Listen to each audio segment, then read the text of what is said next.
watch is it is 6 o'clock. It is time to take in all nine to get underway. We'll start the Pledge of Allegiance. I pledge allegiance to the flag of the United States of America and to the republic for which it stands, one nation, under God, indivisible, with liberty and justice for all.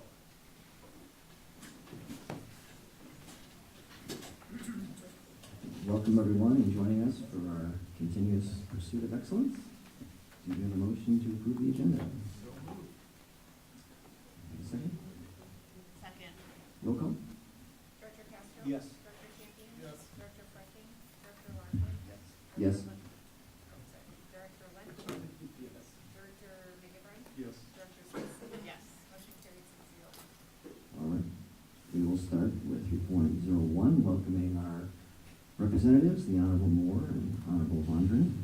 And greeting us, thank you for coming, gentlemen, and good to see you again. And the floor is yours. Thank you very much. We're going to kind of do this together. I have a presentation of PowerPoint, and we'll get through this quickly, so if you have questions. First of all, I want to thank you guys. When I was here last year, this is how it works in Des Moines. Director Castro mentioned to me, it would really be helpful if you guys would consider adding into the legislation for open enrolled students that open enroll into Bettendorf. If once they open enroll, if they become truant and don't come to school, then we have the right to send them back to the home district. And the superintendent lobbied me all session on that as well. So that came from Paul, and we watched for opportunities all legislative session, so we got that included in the education bill. So I thank you. That's the way the system's supposed to work. That's the way, in this case, the system did work. And Patrick and I consult frequently at my grandkids and his kids' baseball games, so it's nice to see you all, and let's have a review of the session. I'll do this quickly. If there's things you want to talk about, ask questions, we will. A lot of people say to us, Representative Vondran and I, what do you guys do there? Well, we're down in Des Moines pretty much full-time, January through April or May. This last session, 712 bills were introduced in the House by me, Representative Vondran, and other members of the House. Of those 712 bills, 240 of them passed the House. We sent them over to the Senate, and the Senate passed 188 of our bills. Those are the bills then that go down, if you remember from your high school civics, that went down to the governor for the governor's signature. And then we adjourned on the 19th of April this session. Next slide, please.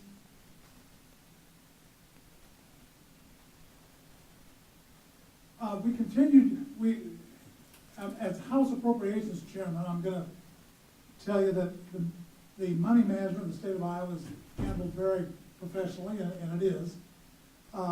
We watch our tax money, but quite honestly, for the last several years, any excess money we have that comes in, it's your money, we want to reduce taxes and get that back to you guys.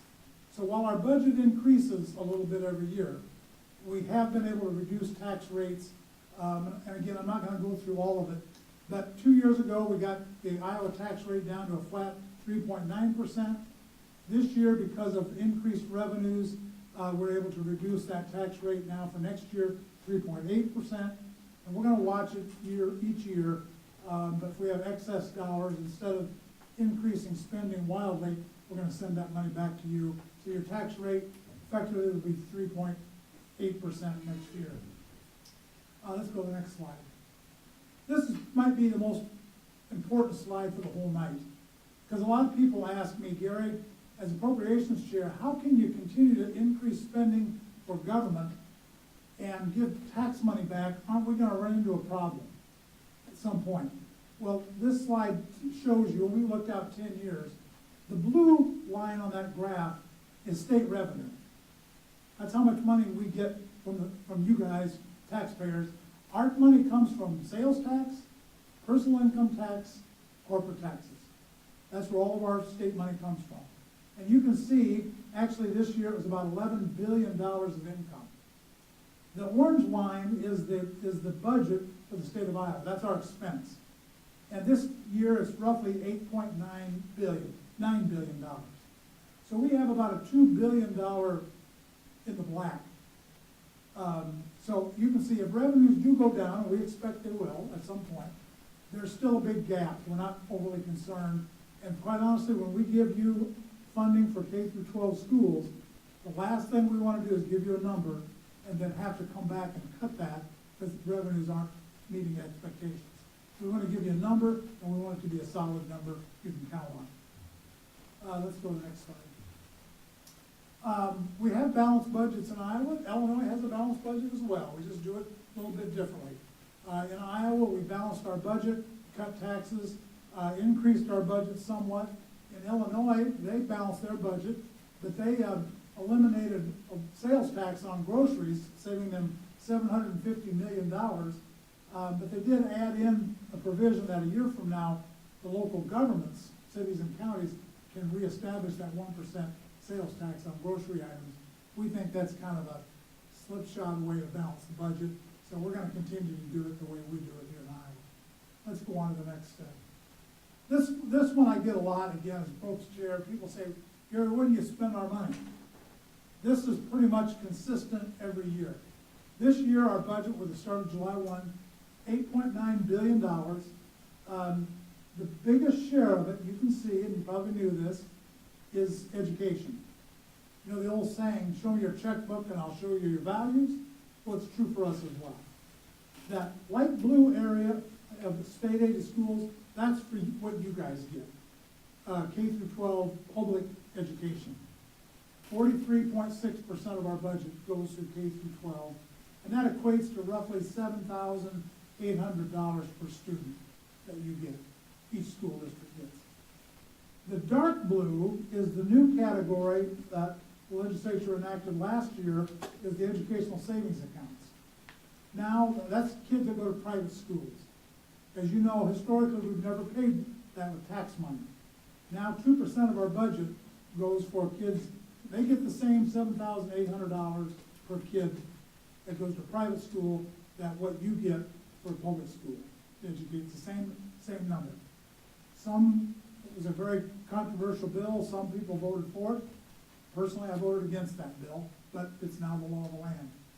The mid-blue is state universities, Iowa State University of Northern Iowa. We spend 6.5% of our budget to fund our state universities, and the real light blue is community colleges. So you can see that public schools, educational savings accounts, state universities, community colleges, that's 55% of our budget. That's our number one priority in the state of Iowa for your tax money. That's where it goes. The second largest category are the next two categories together, the orange and the tan, Department of Health and Human Services.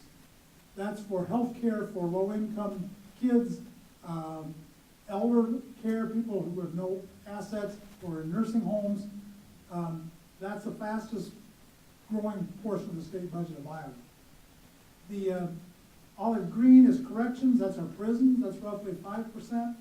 Property tax credits, 4%, and all the rest of state government, the legislature, the governor's office, Department of Agriculture, Attorney General, the rest of the budget, roughly 10% is the budget for that.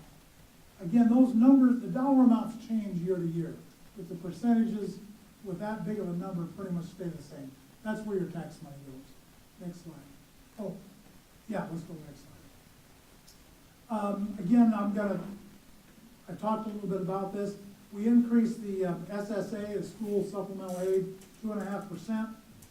So schools are getting roughly $7,826 per student. We increased beginning teacher salaries to $47,000 for beginning teachers and $60,000 for teachers that teach 12 years.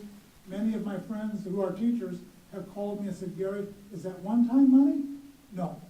We've built that, that will be included in the budget, so that salary money for teachers won't go away next year.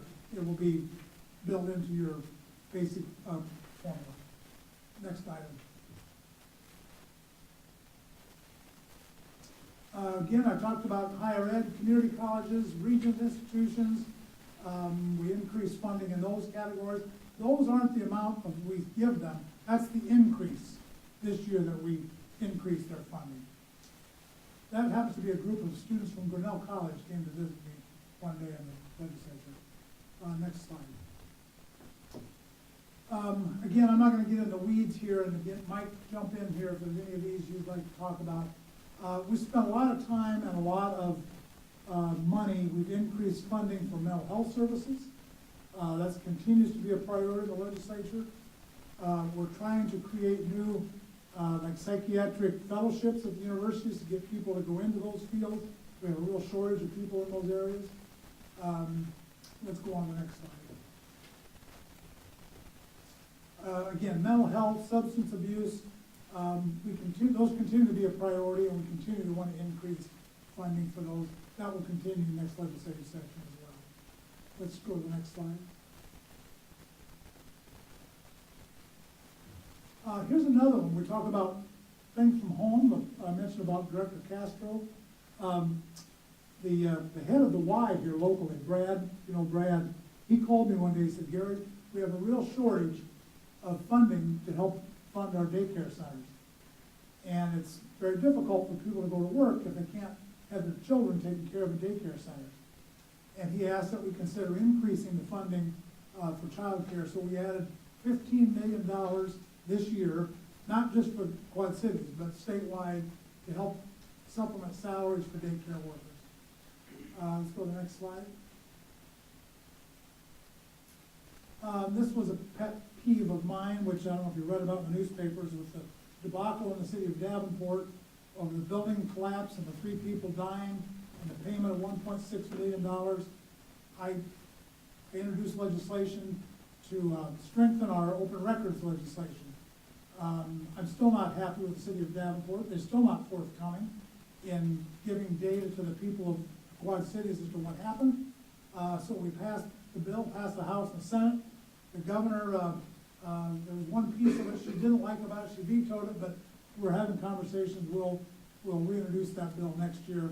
What that bill does is for an elected official who violates open records laws and isn't forthcoming, increases the cost to fine from $500 to $2,500, and if they continue to do so, they can be removed from office. We've got to get serious about open records and transparency. Next slide. AEAs, you probably heard about that. I won't go into the detail. This one issue took up the bulk of the legislative session. There was a lot of discussion every day, and I've been there 8 years.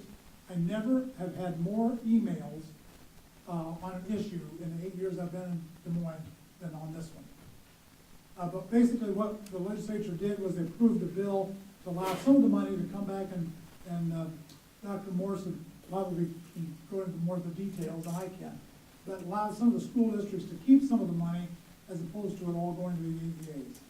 That's another one I happen to oppose, that bill, but was on the short end of that stick as well. So, but anyway, the bill passed, and we're now in the midst of that.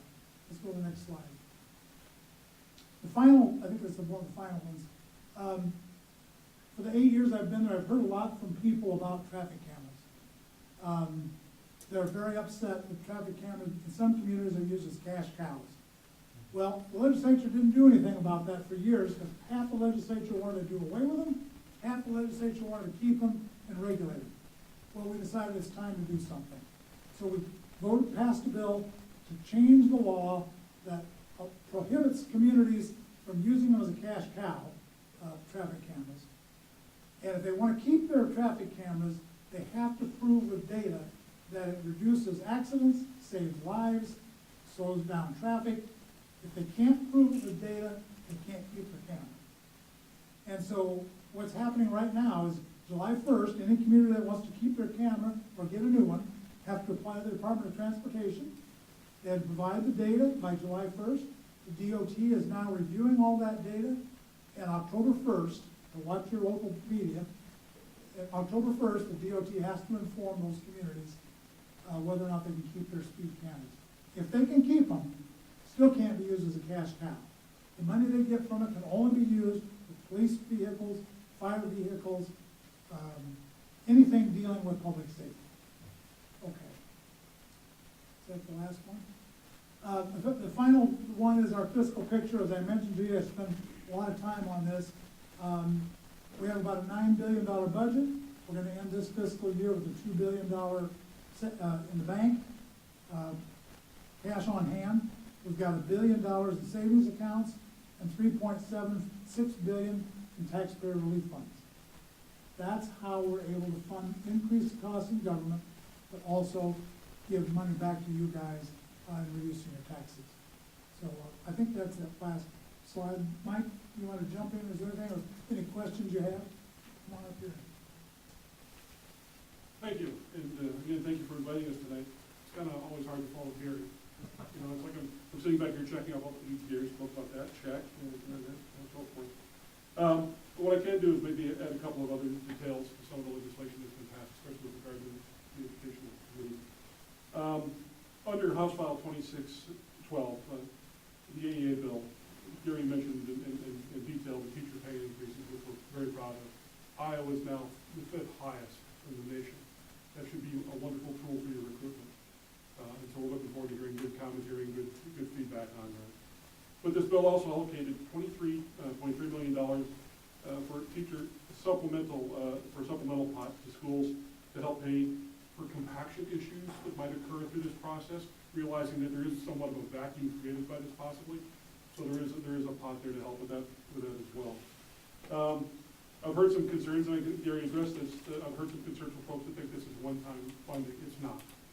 This is the way it is moving forward, and we'll continue to do so. Additionally, this bill also allocated another $14 million to increase pay for educational support staff. Honestly, the House fought tooth and nail, and I mean, it was a bit of a battle, so we could put some dollars into a pot for our paraeducating audience out there. Now, truthfully, that probably has a much larger effect in some of our rural markets, but we also believe it brings things back home here in Scott County. With regard to Scott County specifically, Gary and I also supported in total an investment of $245 million in public school education funding in Scott County alone. Being a part of the majority voice helps Scott County considerably, and we are able to help make that possible.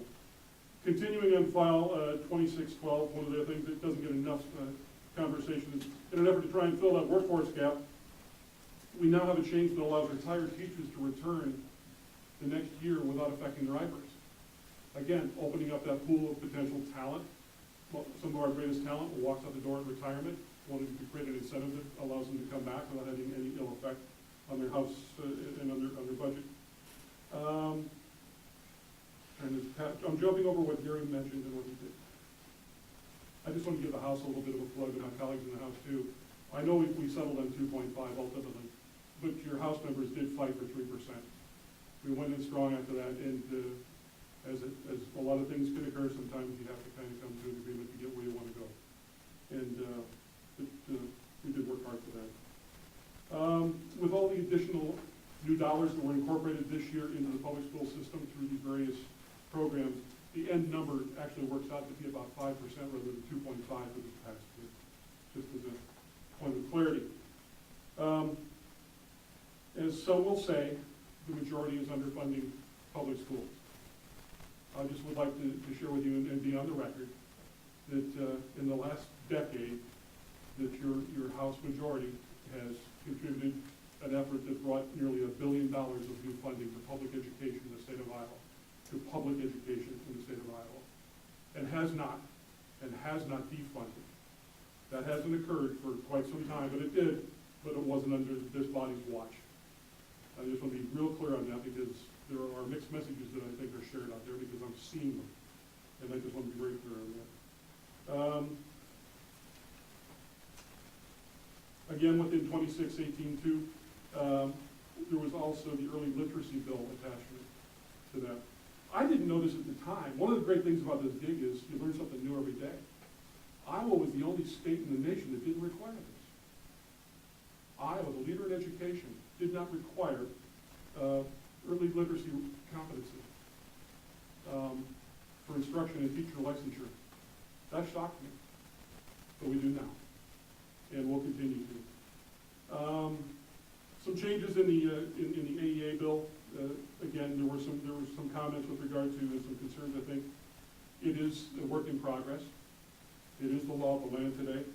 But I'd like to make a couple points very clear, that despite Iowa spending over $5,300 more per pupil, hard dollars, prior on special education funding, the national average, we ranked 30th. We're outspending leaders in special education. We needed to figure that out. It needed attention. The U.S. Department of Education had categorized, and we talked about this with superintendent, a needs assistance category. And we did not want to wind up in the needs intervention category. So we addressed this, and with your help, we're going to move forward and make some good changes. Public schools are going to have a bit more say in the process and the product. I know that Dr. Morris has already applied for the task force. She will certainly receive the support of myself as well as Representative Moore on this measure, because we'd like to see someone from Scott County participating in this discussion moving forward, and to know that we have somebody in our backyard to help us move forward on it. Bear with me here. I gotta look through my Gary notes again. Incentivized teachers, paraprofessionals, yes, Bill contains a lot of those. Yes, task force, we talked about that.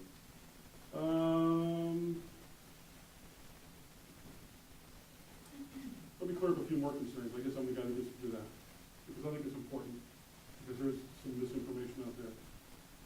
With regard to the AAA rule, I don't believe there's going to be any disruption in educational services, even though some of that has been suggested. We haven't seen it thus far, and I don't see that happening. It does not put the AEAs under the Department of Education. That's a little bit of a misnomer. It does not. They're still independent. This bill does not terminate a single employee of the AEA. Not one termination was directed by the state. This bill does not prohibit the AEA's ability to perform any of the services that they do now. We did not cut, and I saw this on an ad, and because it's that time of year, I start to pay a little bit more attention to those things. We did not cut $10 million from the AEA system. The bill takes responsibility for oversight of the AEA, and it places it under the Department of Education Special Education Division. Those dollars were taken from that budget to provide the same oversight that was being provided by the AEAs, except their total, when we asked the AEAs for their total, that total ranged from 12 to 47 million. That's as close as we could get. They didn't necessarily have a handle, so we said, let's set that at $10 million, and that's the animal we're gonna build. That frees up that 12 to $47 million for ADA services for special education, which I think is a very good thing.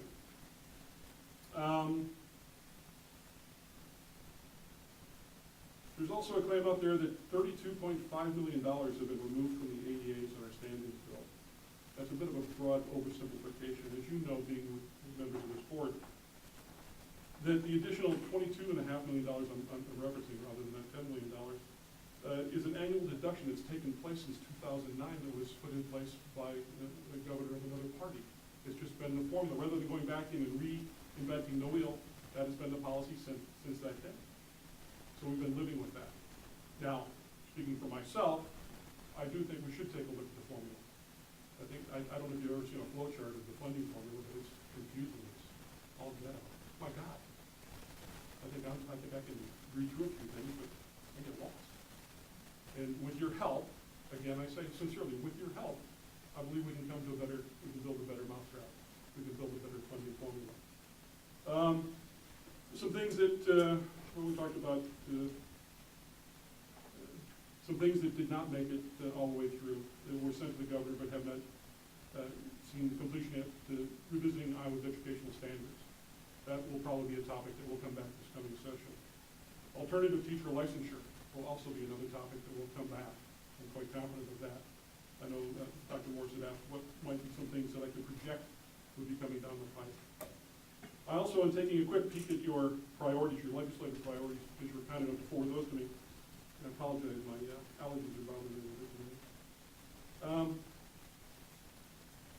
Pre-K funding.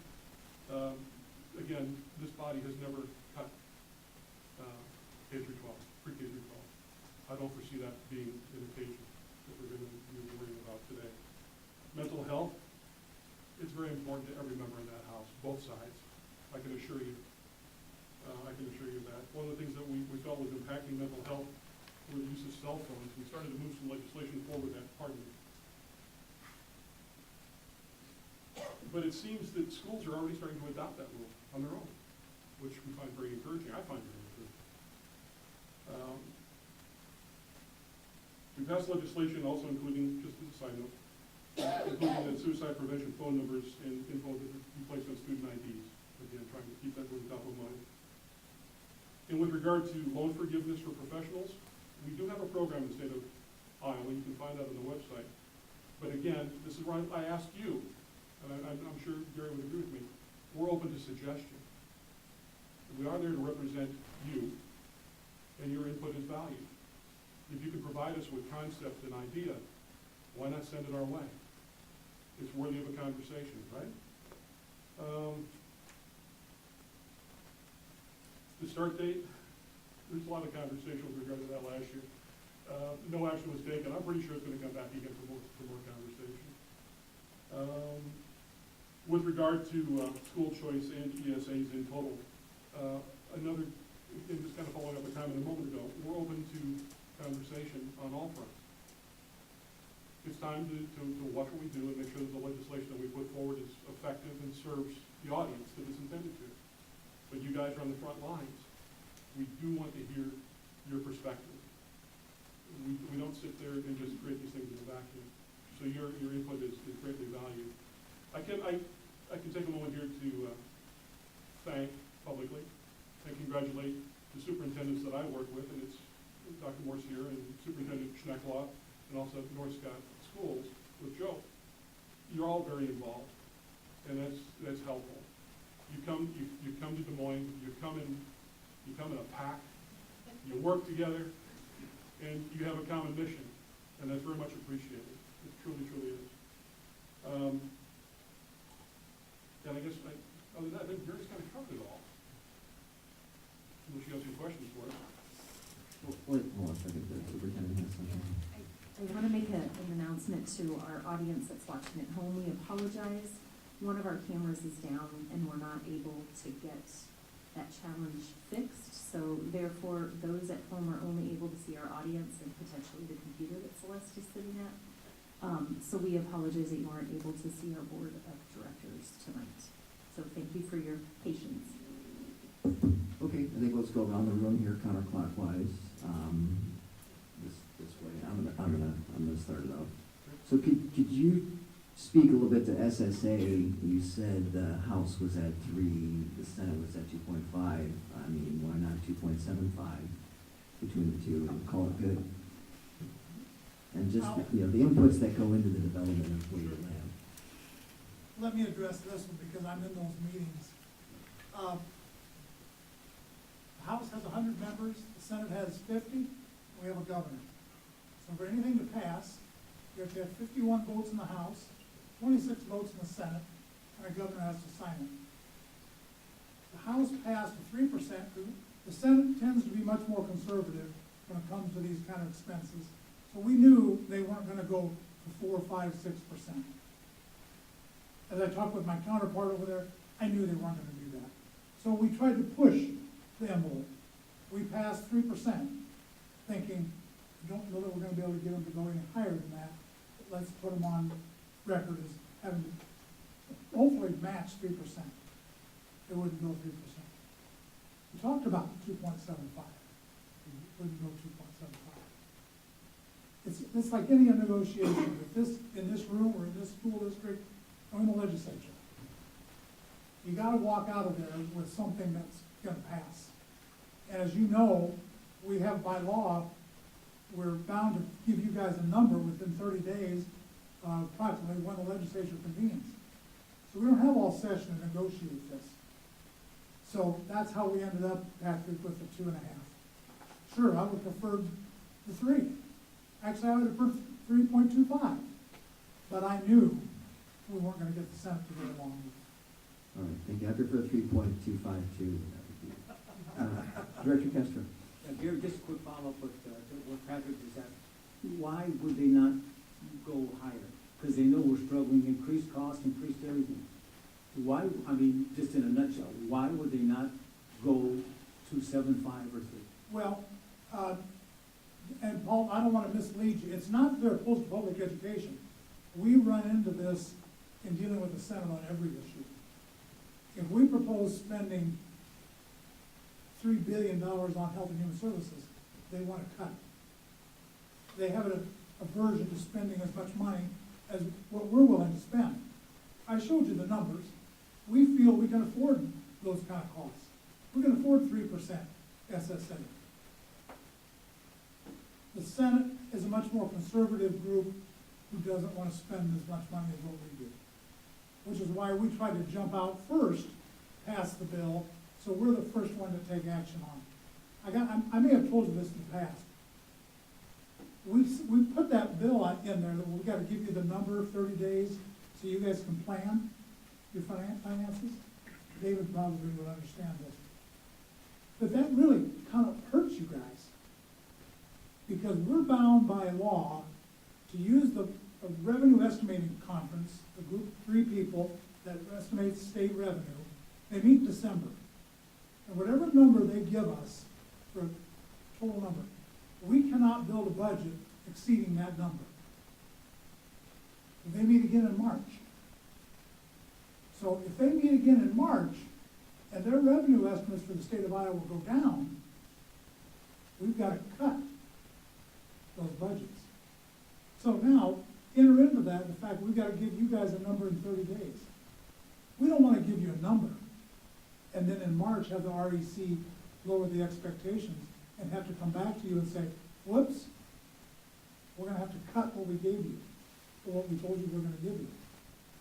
And so we have to be somewhat conservative in the numbers we give you in mid-February, the 30 days, because a month later, the REC is going to meet again, and if they lowball it, we're going to have to come back to you and say, we can't give you what we told you we're going to give you. Now, let me tell you, and I'm sorry about this, I expect revenue to go down. The single biggest piece factor of state income to Iowa, still this is true, is the price of corn. Corn a year, 2, 3 years ago was $8, $7, $6 a bushel. Now it's under 4.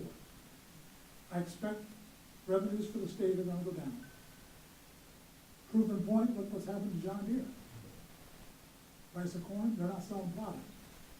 So I'm watching every week. I think state revenues are going to go down. But I showed you that chart. We've got a $2 billion gap between income and expense. It's okay if it goes down somewhat. We're not going to have to come back to you guys and say, whoops, we're going to have to cut what we spend for you, because we still have a $2 billion difference there.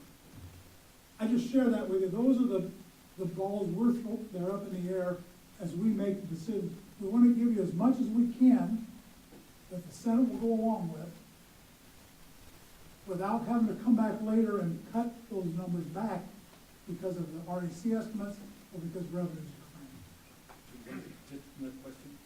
You talked about the IPERS, the teacher retires and then they can come back right away and it won't affect their IPERS. Because sometimes we have really good teachers retire and we can't hire them like for 6 months back. I think that's correct with mechanical teacher, shop teacher, that's correct. We need them so badly and we couldn't hire them back, so I think that's a great thing that you folks did. And last thing, Mike, you said something about $12 million between the AEA and $37 million. Something, can you just clarify that for me just a bit more in a nutshell?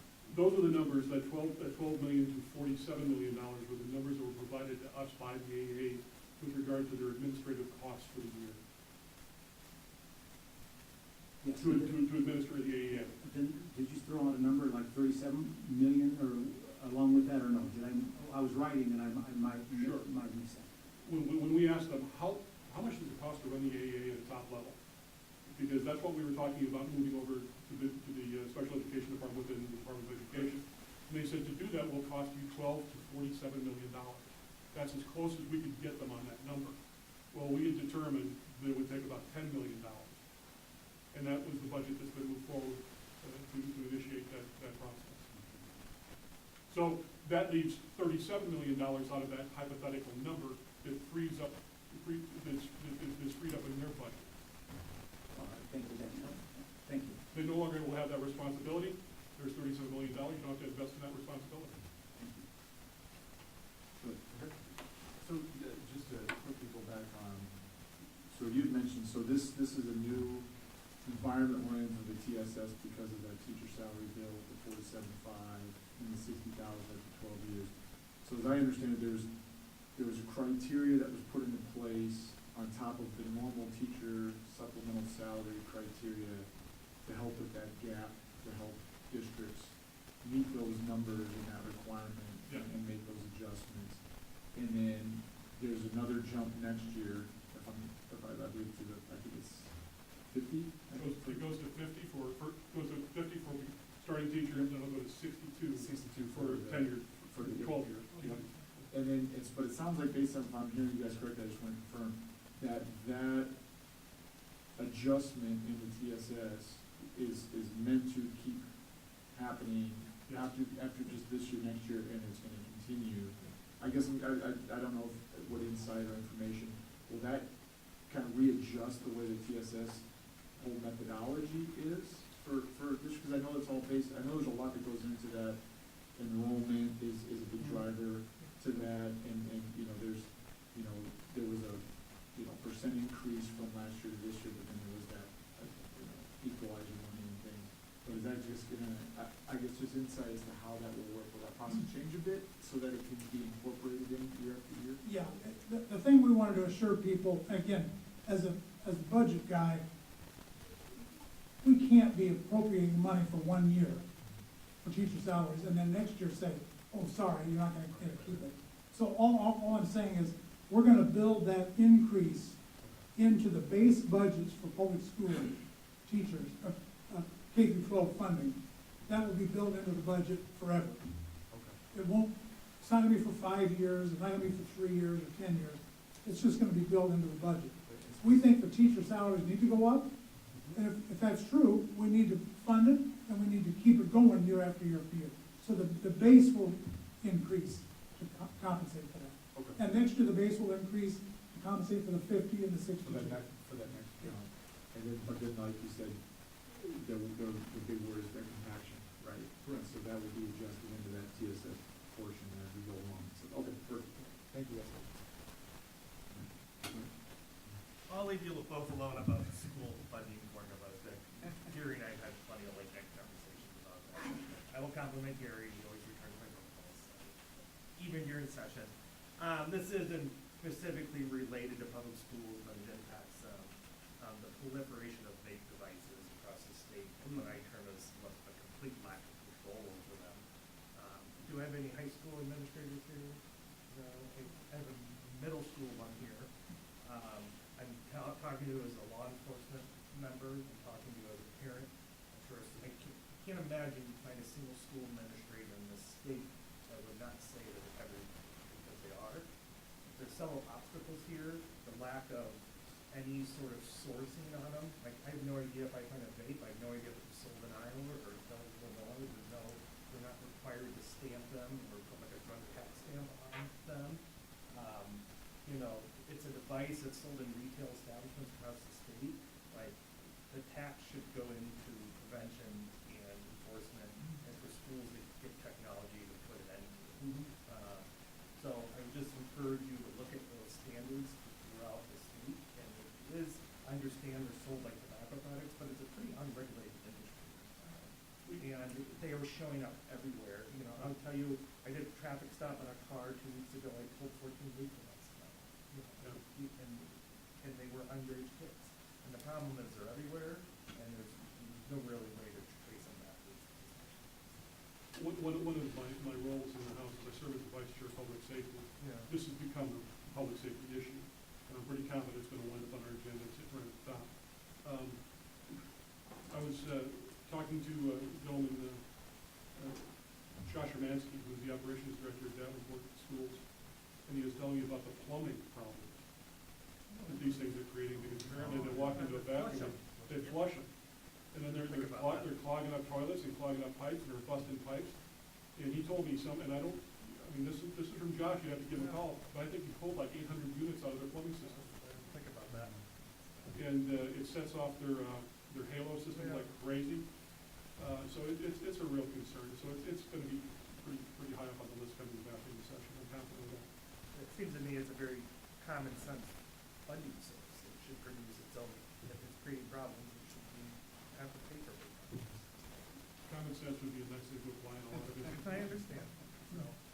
appreciate being here. Okay, thank you. All right, Director Smithson? I would just ask that, if we've got a little bit up there, under the ESA piece, but, I would ask that, when we are looking at open enrollment, that we set some parameters more for open enrollment. It is very hard to plan when we don't know where our students are coming from or where they're going. That goes with the ESAs also. It's one of our, board priorities is to ask you that that application opens at the same time that open enrollment does and closes in a timely manner so that we can plan. Because otherwise, it's very hard for us to budget. We aren't able to say, you know, we have this amount of students, because they can apply over the summer, because that didn't even open until, you know, late in the year. So having those dates earlier is something that is really important. And I know that you mentioned the 30 days after the legislature convenes, but that hasn't come to fruition in the last couple of years. We also need that, you're right, we need those numbers as quickly as possible, because last year, we're in negotiations and still didn't have numbers. And so having those numbers is really important for us to be able to budget, because if we don't know what our money coming in is, we just don't have a way to say this is what we can and can't. Linda, I absolutely understand, and the legislature understands. There's a commitment to get it out to you in 30 days. Problem is, to Patrick's question, we want to get it out in 30 days. When we're at 3 and our friends across the hall are 2-5, we're trying to work out an agreement, that's why we miss it by a few days. Dr. Morris, didn't we, Linda brings up a good point on that didn't we change that open enroll date to, you guys wanted that changed to March 1st? Didn't we change that this year? Yes, open enrollment went back to March 1st. We would love, I think those of us out in the field would love the ESA date Yes. to align with Oh, that. I'm sorry, that's what what we're I asking mean. for, is Okay. for that ESA date to I got align you. with that, so that, again, that's part of that Yeah. budgeting. If I got we you. don't know Yeah. what students are coming to us, we don't have that ability. Especially as we approach the 25-26 school year, because if memory serves correct, there will be no income limitations on the ESA. So that opens that up to so many more potential individuals considering that. And with that, I believe that didn't open up till late May, early June. Yeah, I was gonna say. And I'm not sure that everybody, it was at the start of the school year. I know that some families were getting their notification back whether that had been approved or not approved, so. I get it, now, I understand what you're saying. That I thought we changed that other date. You to did, that you worked section. hard for Yeah. us to do that, and that But was that's the ESA. essential. I got you. I believe you will see some change there because it's a common request. Again, it's working through the process and finding where we can make improvement. And I know that's on the list. As legislators, we won't get together again really as a body until after the election. And that's kind of when we go back together and we say, here's what everybody's listened to, here's what we've learned, here's what we've heard. Now let's put it on paper. That's what will establish the priorities for each committee moving forward into the next session before we begin. So I'm confident that request is going to be on the list as well. Well, and I would just like to thank both of you, when we have been interviewing over these last few years as a PAC, as Representative Moore, I mean that in the No, kindest he way. did, and we do, we come in a pack, we come full force from our side of the state. But what I will say, we have the opportunity to interact with other, state senators and state representatives, but these two individuals, along with, Senator Webster and the others from our area that aren't necessarily in the Bettendorf jurisdiction, it is pretty special when they will spend extended time, almost the full day with us, talking and interacting with us. And when we talk to superintendents from across the state, I don't know that they necessarily see their local legislators in force on a day like that. And so these two, along with Senator Webster, who are part of our district, work very hard for us and are always, to Director Chaffeen's point, always willing to return the email, return the phone call, no matter how busy things get. So thank you from a superintendent, and on behalf of my colleagues as well. That accessibility means a lot because there's a lot of moving parts and there's a lot of things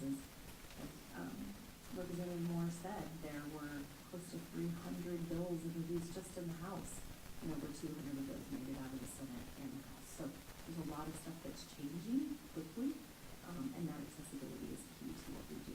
So thank you. We're out of time, sorry. Just kidding. One more. That's why you went back. Actually, that cues up my question for you both quite nicely.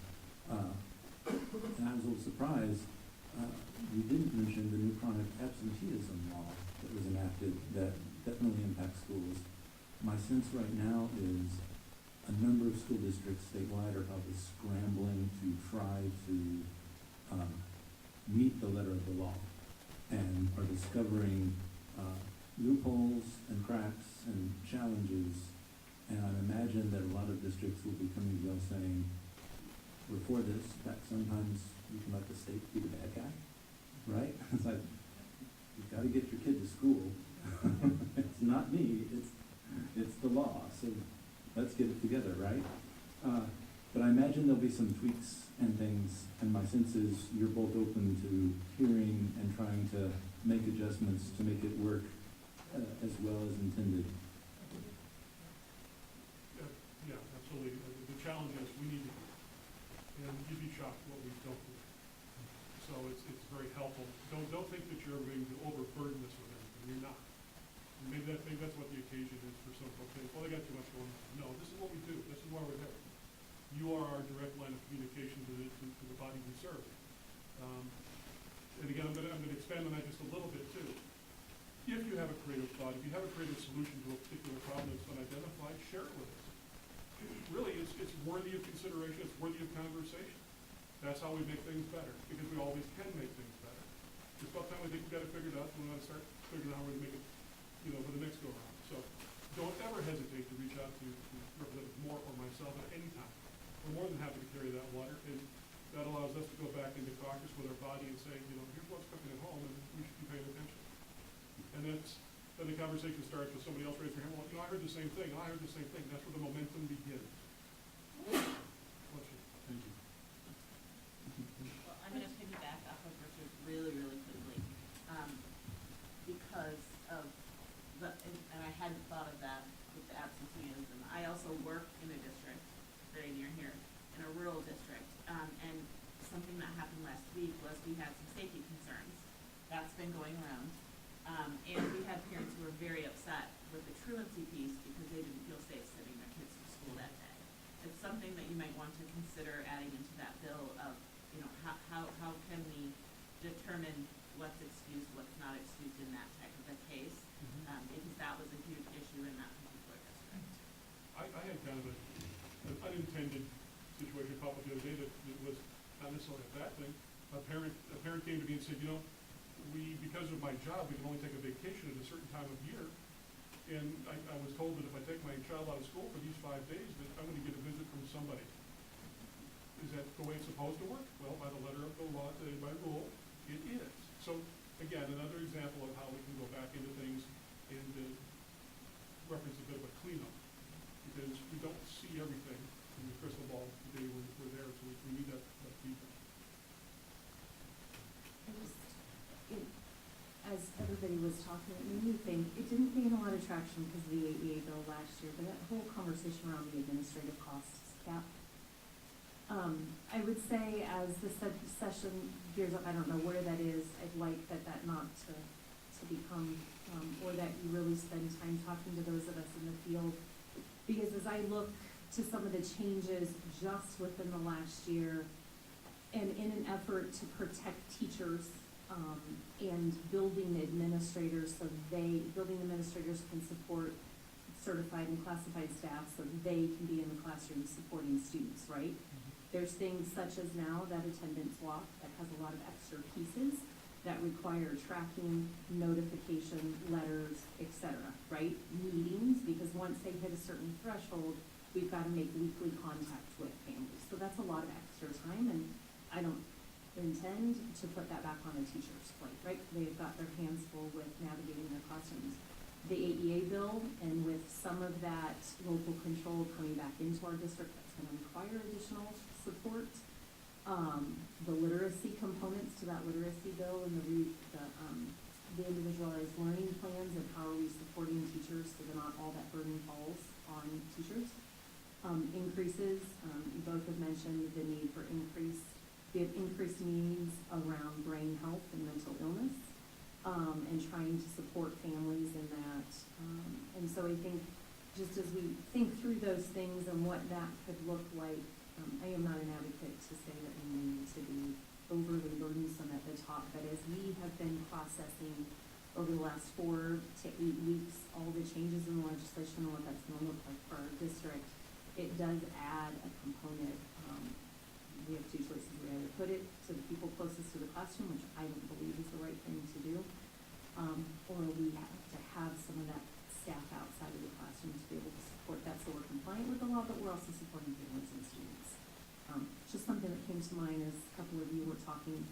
I know it's not a popular conversation, but one that I'd rather be, as my colleague so eloquently says, at the table instead of on the table. So, You know where to have that. yes, I do. Hence why I brought it up tonight. Something else that I think you could look at that would help us too is where we can reduce some of the burdensome requirements that are on your backs on a daily basis. I know in the last couple of years, we've been able to free up some of those categorical dollars so they can be used for things such as teacher pay, rather than being directed to programs that were not necessarily being fulfilled. So I would just suggest and ask that you continue to look for those opportunities and share those with us as they arise. And appreciate the flexibility, however, as we noticed in one of those categorical streams, had to release that out to pay. It was reduced this year because of that shift out to charter and ESAs. So some of the dollars from the categorical funds stayed last year in the K-12 arena, but made some shifts this year to have those dollars follow that child out to the charters. So when you think that through, had we attached that to ongoing salaries, which compound over time, that money was reduced for our district, I want to say between $50,000 and $60,000. Well, it's a pretty significant cut for us in that categorical stream. And so while I appreciate the flexibility, because I know as I talk to colleagues across the state, we're all in different places and have different needs. And so we appreciate that local control, but for us, had we made that decision, that could have impacted our ability to keep up with the salary schedule to some degree. All right, thank you very much for the time this evening. Our legislative priorities are up on the screen. They're also available on our website. And By the I'll- way, Dr. Moore sent those to us. I've already forwarded those to Representative Wheeler, who chairs the Education Great. Committee in the House. Thank you. And I'll be following up with you guys before the next session starts, so it's fresh in your agenda. Okay. All right. Thank you. Thank you. Thank you, guys. Thank you for all you do. And all you do. Thank you. Just gonna pause for a second. Let them depart.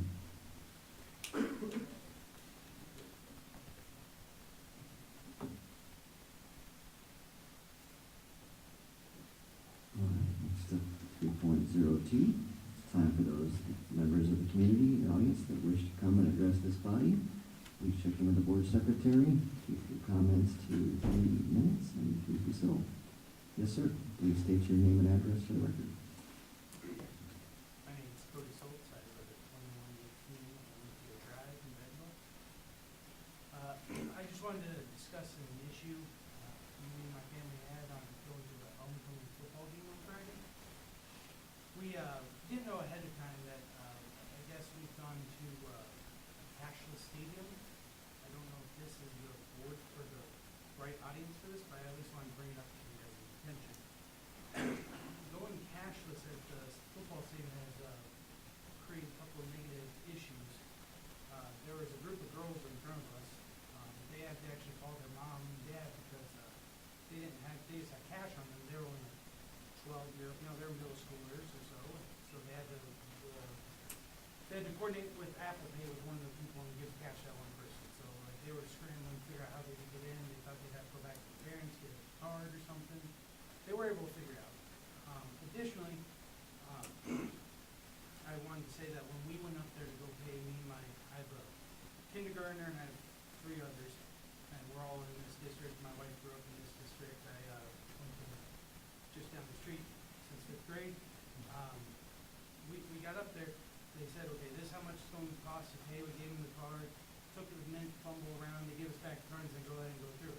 They never gave me a receipt. I have no idea I didn't get tickets physically or anything like that. They let me in the stadium. Later, I looked at my credit card statement.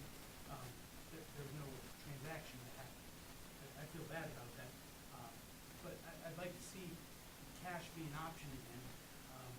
Cash is often more convenient. I went up to the concession stand and they did have a cash option luckily. And that line was going much quicker. I had the exact change, gave it, they gave it exactly back, and then it was real quick. I just wanted to address this because when I have middle schoolers of my own, I imagine I would like to give them, here's, $15 to go to the game and spend with what you want. So that way they can get a little bit of fiscal responsibility with that money and you understand that, if I waste all my money on nerd ropes or something, then, I'm not gonna get the popcorn I wanted. And so I just wanted to, I don't know if you guys have any say in it, but I want to bring it up to the board and at least hopefully make it that cashless options are perfectly fine, but I hope we can at least bring back cash options at the state. So with that, that's all I have. Thank you guys. Thank you, sir. Anyone else? I didn't see anyone. We will go to board shared communications. Some of my questions this time. We're going to have a clockwise this time. So, I just want to say, I'm really, really impressed by how many people came out to see the new Edison, how many had the ribbon cutting. And I'm really excited that the kids will be getting in, I guess their first day will be tomorrow. I'm pleased, that's all. Mine is gonna piggyback off of that. I also attended the Edison ribbon cutting. One thing that kind of stood out to me is that I had a lot of people come up and say congratulations to me. And it made me reflect that, what we do at this board is not about us, it's about our students. And so I told everyone who said, congratulations, great job, that this wasn't about me getting congratulations, it wasn't about the board and accolades. Our students in our district deserve that vote. Particularly those students. Those are the students who are not the students who many teachers look at and think, these are great students who deserve a brand new building. If you listen to the story that our former student, that listened to her speech, she's one of those students who, at some point, if she had even come up for, a discipline hearing, you may say, why didn't we get rid of this person earlier? But look at her now, because we did not give up on her. We gave her the tools that she needed, and she now has a master's degree in social work, and she works for our district. And so I just want to kind of remind our board that our mission is to do what is best for our students. Not for us, not for our friends, not for people who may come up to us and say, I want this done. But our board and our mission for our board is to look at everyone in our district and say, how can we help them be the most successful? Are we making the decisions that are right for all of our students? So that's all I have to say. I don't have anything, thank you. all right. I did get to participate in that Edison opening. That was really phenomenal. I had a chance to visit the prior building down there and to see that, it was just really, really impressive. I just talking or just observing some of the students, there were students that were there and they seemed to be genuinely really excited. So that was really neat to see and to piggyback. And I should know her name, but that was an incredible story that she had. And I said, there's nobody down there that's going to be able to connect with the students like she will be based on just her own experience and things. So it's encouraging to see the staff and just the opportunity down there. So that was really great. I was thankful to be there. Was at our homecoming game, which hopefully, I don't know, I've heard that there was an athlete from Livermore School that got injured pretty bad there. But I heard he's doing all right. Hopefully, I don't know. Okay, good. And that was a bit scary, but it was, other than that, great homecoming. I hope that all of our students, I know there was a lot of work from the staff on all the logistics and everything for the parade, the game, finance, so hopefully that all went well. It sounds like it did. And then, I do appreciate the comment earlier, and I want to say thank you again for representatives that are up there today. And that mindset of continually assessing and improving and being open to say, okay, what's working, what's not working. And so I do appreciate some of that comment and encourage us as a board and as a community to continue to look at, okay, what's hitting the mark and what's not hitting the mark in all these beautiful areas. So appreciate that. Having visited that old Edison Academy and visited the new one, there have been many years that passed, and I'm surprised Andrew did not have more comments, because he's been felt so strongly about this for so many years, but I understand. I was at the opening call, I was Just let it happy go. to see it. Just let it go, and, so that was great for our kids. It's nice to have a nice environment, and it's been on our radar screen for many, many years, and I'm just glad it finally came to fruition. Thank you. Last week was just an incredible week. I had one of the more incredible weeks of my life, actually. It's all the things that we did as a board, in the parade and the opening. And then as I was looking out over the field on Friday night, we have so many things around here that work well. And we spend a lot of time problem solving and hearing the things that need to be fixed. But you just look at what worked well, and I saw the dance squad come out and do their routine, and then the cheerleading squad quickly ran on to their thing, and then the marching band. I mean, just to train and equip that one unit, I just look at that and say, that is a lot of behind-the-scenes effort to pull it off. And then the football team runs out, and I thanked so many staff there. I said, you guys must really like home games. This is a 14-hour plus day for you to pull off a home game. So for all our staff, that your day starts at 7 or earlier, and you're maybe here till after 10 o'clock on the day there's a home football game. So that is an impressive effort to pull that off. And I just, I noticed it worked. We have a lot of things that work well here, and I was just happy to be a part of that. Okay. All right, transition to, and I see our student board representative. We're getting to it. It's coming. It doesn't usually take this long, so I know this is your first one. We're getting to it. The BEA report.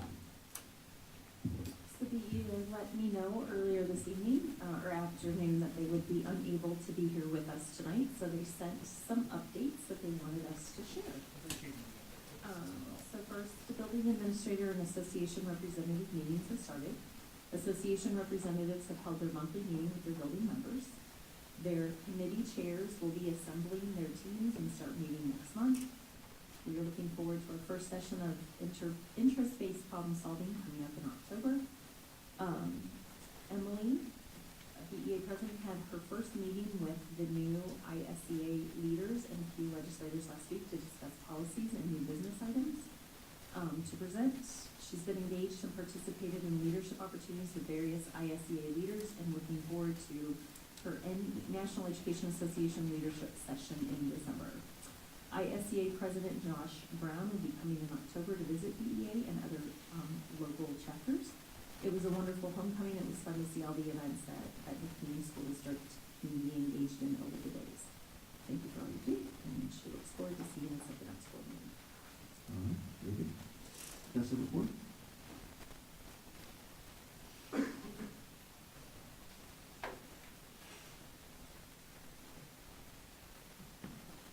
evening, everybody. We had an amazing homecoming week. It was so much fun seeing all the students dressed up district-wide. Bulldog Spirit was out in full force. For the first time, Bessa borrowed a golf cart and participated in the parade. We had so much fun with our bubble leaf blowers, showering the kids with bubbles and food. We had a lot of fun. We held our first meeting of the year this evening and had a great turnout. Our new ISD Research Director, Charlie Good, was with us and really enjoyed our meeting. This past week, our classified staff received our portion of the $14 million that was allocated to education support professionals by the state of Iowa.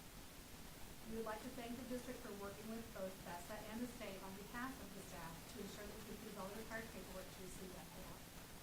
ISD worked diligently during that legislative session to fight for our members, and we're very grateful.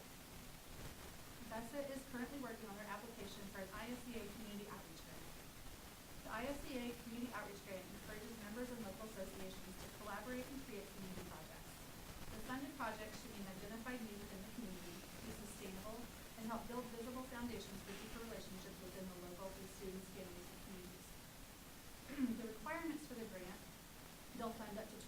grants per cycle, and there are 2 cycles in the membership year. The first cycle concludes and will be awarded on October 15th. They must demonstrate their proposal involves local association members and include community partners. Grant funds may not be used to pay salaries or purchase equipment for a school or district. Grant funds may not be used as a direct monetary donation to another organization, group, or project. They must describe how the community will recognize the project, including publicity that enhances the local association's standing. The application must meet all grant requirements before it will be considered, and no ISD member will be awarded more than 1 community outreach grant in the membership year. And no ISD officer or exec board member may apply. So far we're great. Pending approval, VESA plans to apply the grant funds to help build birthday boxes for the Ribbon Food Bank in conjunction with the Student Hunger Drive.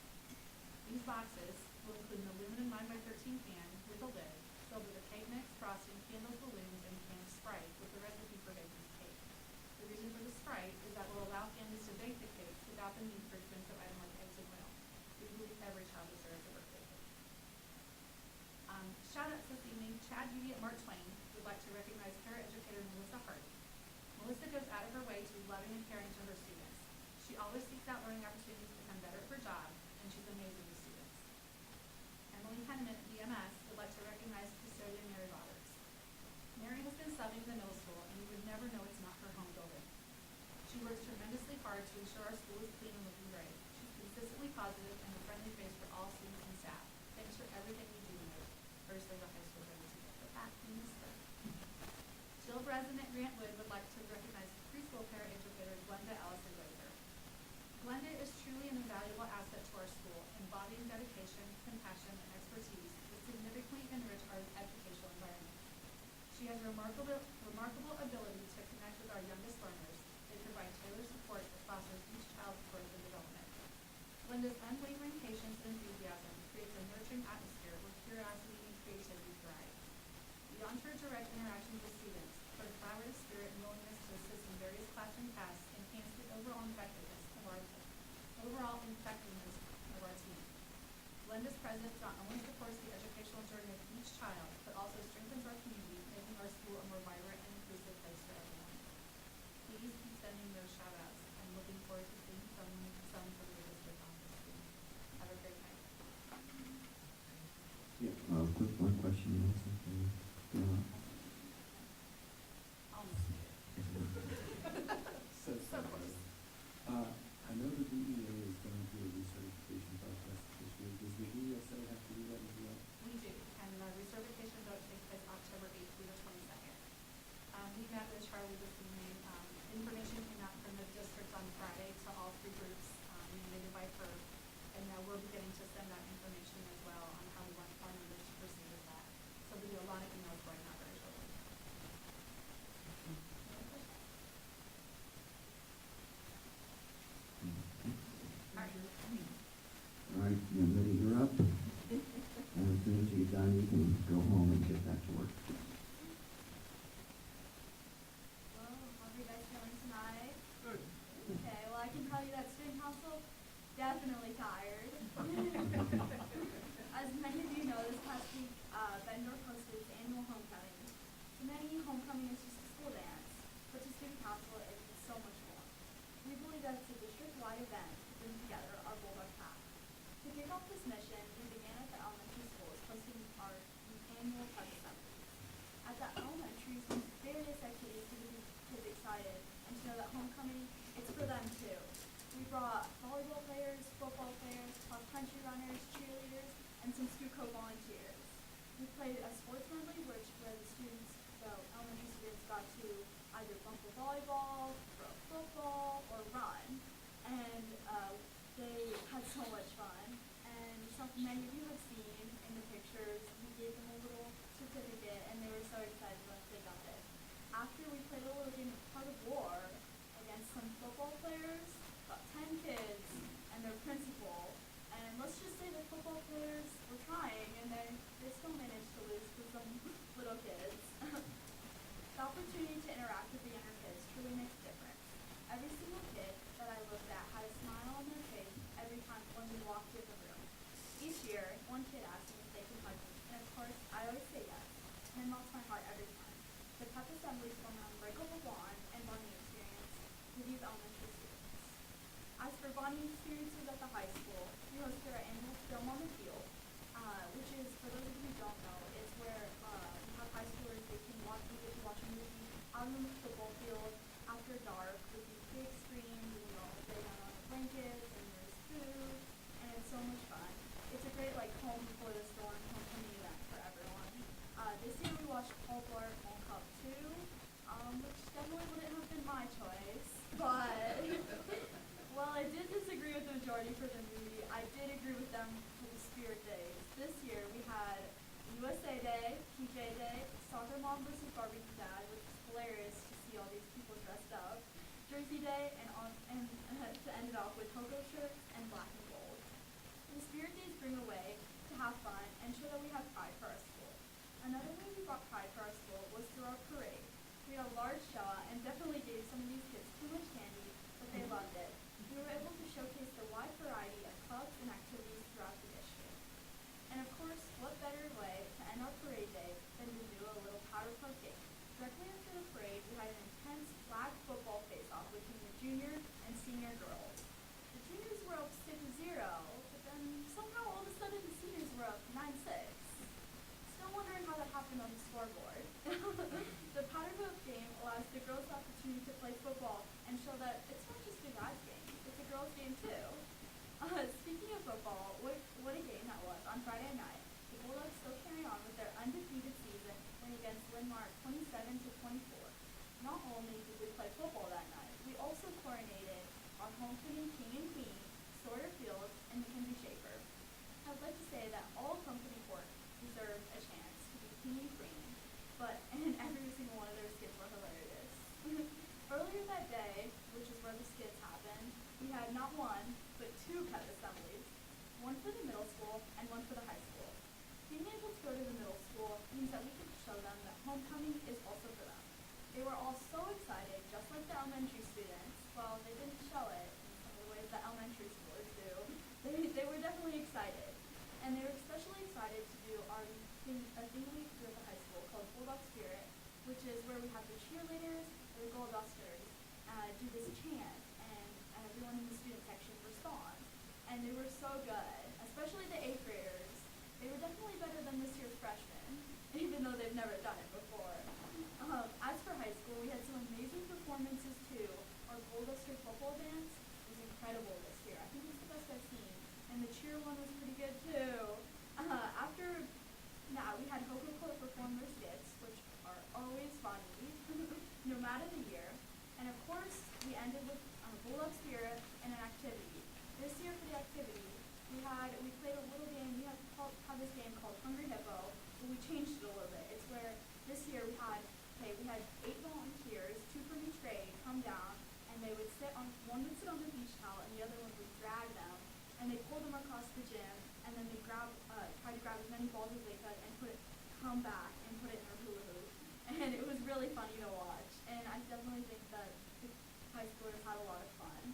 And as usual, the seniors won, both Bulldog Spirit and the activity. And of course, what better way to end our homecoming week with the dance?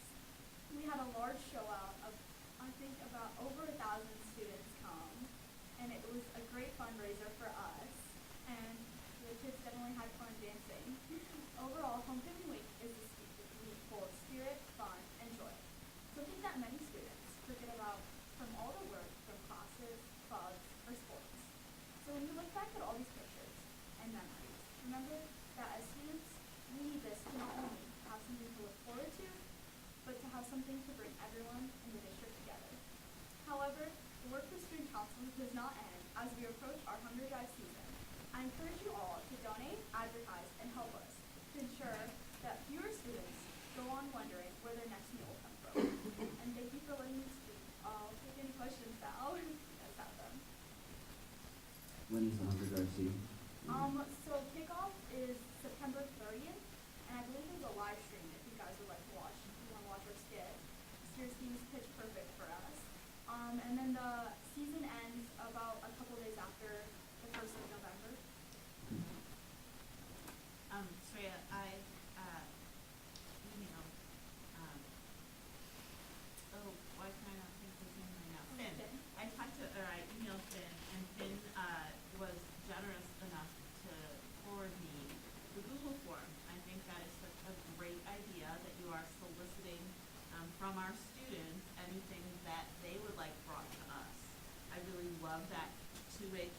vision that, student council is asking so that you can hear what students have to say and what they would like brought to us. I know, I think that takes what you've said into consideration when you tasked her with Yes. finding out and bringing things to us.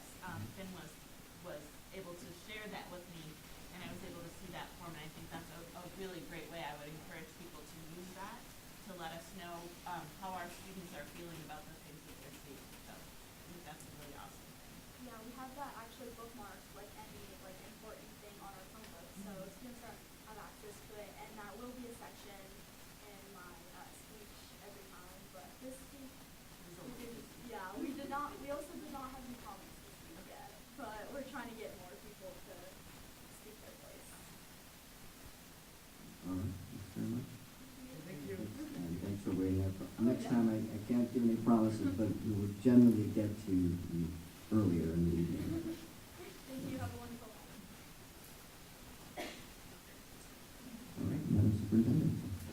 All right, so as everybody has said, that preceded me, homecoming, it was a great week. So appreciate seeing the homecoming spirit and activities district-wide. I can remember a few years back when I worked with the president of STUCO and the advisors at the time, and took one small vision and ran with it. So it's exciting that we are now a district-wide event and all students get to participate. Thank you, though, also very much to our Bett North High School Student Council advisors, Christina Zimmerman, Katie Mahoney, and Anna Pink. For without their leadership and their just service to student council, we wouldn't. Our students are amazing, but it also takes great leaders, and these teachers exemplify that leadership to help support all that goes into student council, not just homecoming week, but throughout the year. And thank you to student council again for all the activities they planned and for including elementary and middle school students. Thank you to directors Larkin, Lynch, and Smithson for joining us in the parade. We had a great turnout from our community, and it's always great seeing everybody and seeing the kids get excited as we throw it out. Edison ribbon cutting, I will to echo. It was an amazing turnout, and what a great presence from our community to show our students at Edison how important they are and how important achieving the construction of this new building was. But first, and most importantly, I need to say thank you to Celeste Miller. For without her planning, preparation, and pushing us along, we wouldn't have had that amazing open house. Down to every last detail, she did an incredible job orchestrating and putting that together. So thank you, Celeste, for doing that. And then again, thanks to our community legislators, students, staff, families, and board members who were able to celebrate with us last Wednesday. Micah did a beautiful speech as a former graduate. We are blessed to have her as our outreach coordinator for the district. She's done some really tremendous work with her team, and they will continue to support our students and our families. And then Jamie, Rhonda, and I had the privilege of attending the Junior Achievement Open House / ribbon cutting for their new BizTown site in Financial Commerce Park, I think is what it's called.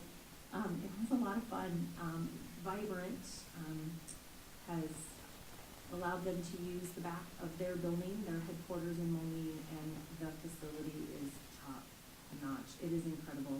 Our fifth graders who get to attend BizTown will be blown away by the change from the building in downtown Davenport, kind of like the transformation in Edison. It was remarkable. What was really neat is a student who attended BizTown, a Mark Twain student, Meyer, was one of the keynote speakers as a sixth grade student this year to talk about her experience last year as mayor.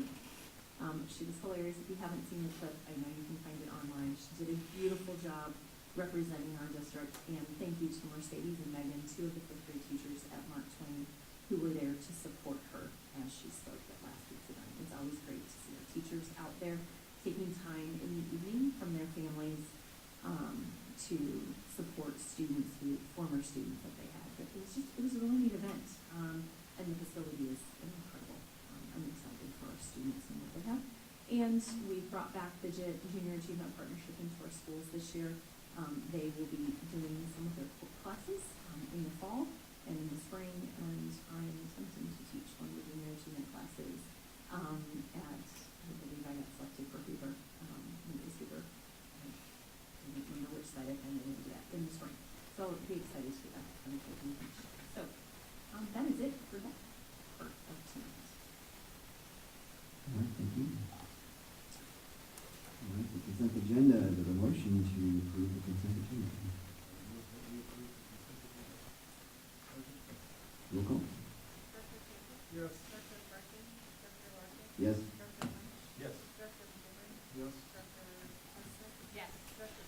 Yes.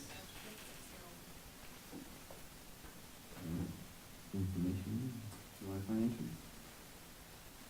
Mr. Pratt? Mr. Pratt? Do we need a motion to that? Yes. I make a motion to approve 5.01 July financials as presented. Second. Paul's here for discussion. Yeah, not a ton of discussion in terms of July financials, pretty quiet month overall in terms of expenditures and revenues, because we're still in summer mode. Biggest thing you might notice is that the PEPAL revenue was greatly outpaced by the PEPAL expenditures, but I bet that's been true ever since PEPAL was in existence. So, otherwise, not too much to note for July. We'll have more for August, obviously, for all the upcoming board meetings. Only Pebble was an endless pot, right? It would be heavenly. Pennies from heaven. That's what it stands for, right? Yes. All right, any questions? All right, having heard none, we'll do a roll call. Director Burkett, Director Larkin. Yes. Director Lynch. Yes. Director Hager. Yes. Director Spencer. Yes. Director Castro. Yes. Director Hayes. Yes. All right, do a motion for 5.02. I'll make a motion to approve real estate license agreement with the city of Benton as presented. I will second that. Yep, so this is a real basic agreement that allows our students to do some curricular work on a piece of property that the city owns, through the floodplain down around, south of Grantwood. Well, JV has been working on as well with, teacher Aaron Allen and whatnot. Gives us 3-year license to basically work within what the city wants us to do, which is kind of create a pollinator garden, so. And this is an extension, so Aaron's been working for several years now, I don't know how many years, quite a while, on a piece of property, with students and taking them out. As a matter of fact, they're heading out tomorrow, to do some work on some farmland that, if you remember, has generously donated to us. And so the vision was that we could maybe replicate something, here in town. Yeah, you know, I wrote an article about the power of partnerships, and this is a great example of that in finding space and opportunity and leveraging a partnership for the benefit of our students here. So, like this. Roll call. Director Larkin. Yes. Director Lynch. Yes. Director Hager. Yes. Director Spencer. Yes. Director Castro. Yes. Director Hayes. Yes. Director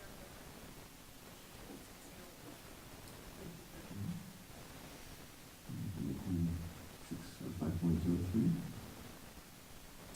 We've invited Michelle Wiesen, who oversees our nutrition services department, to come up over this last year, well, what, a couple of years. Time flies. Holy cow. She has been, relentless in a great way to find new opportunities to engage children and students in our, nutrition services program. And so she's here to talk about the Iowa Local Food Day.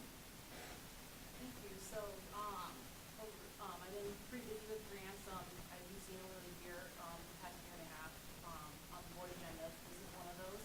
This is the Local Food for Schools grant. We were awarded $2,000 to spend in the months of August and December to purchase local procured foods.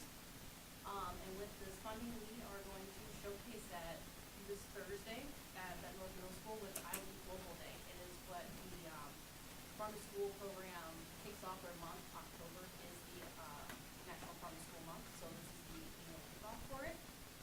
So we will be, our delivery actually comes tomorrow morning, and we will be menus these items into Thursday's breakfast and lunch program to showcase that Iowa can, it's very bountiful state.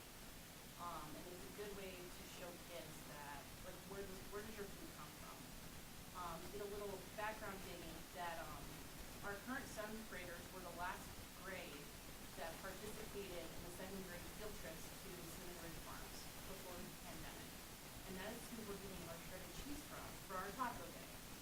So that we're bringing the whole farm to table experience for those 7th and 8th graders on Thursday. That they may remember it's good on the bus, going to the farm, seeing the cows, walking the barns, and then now they're gonna have very good cheese that came from that method.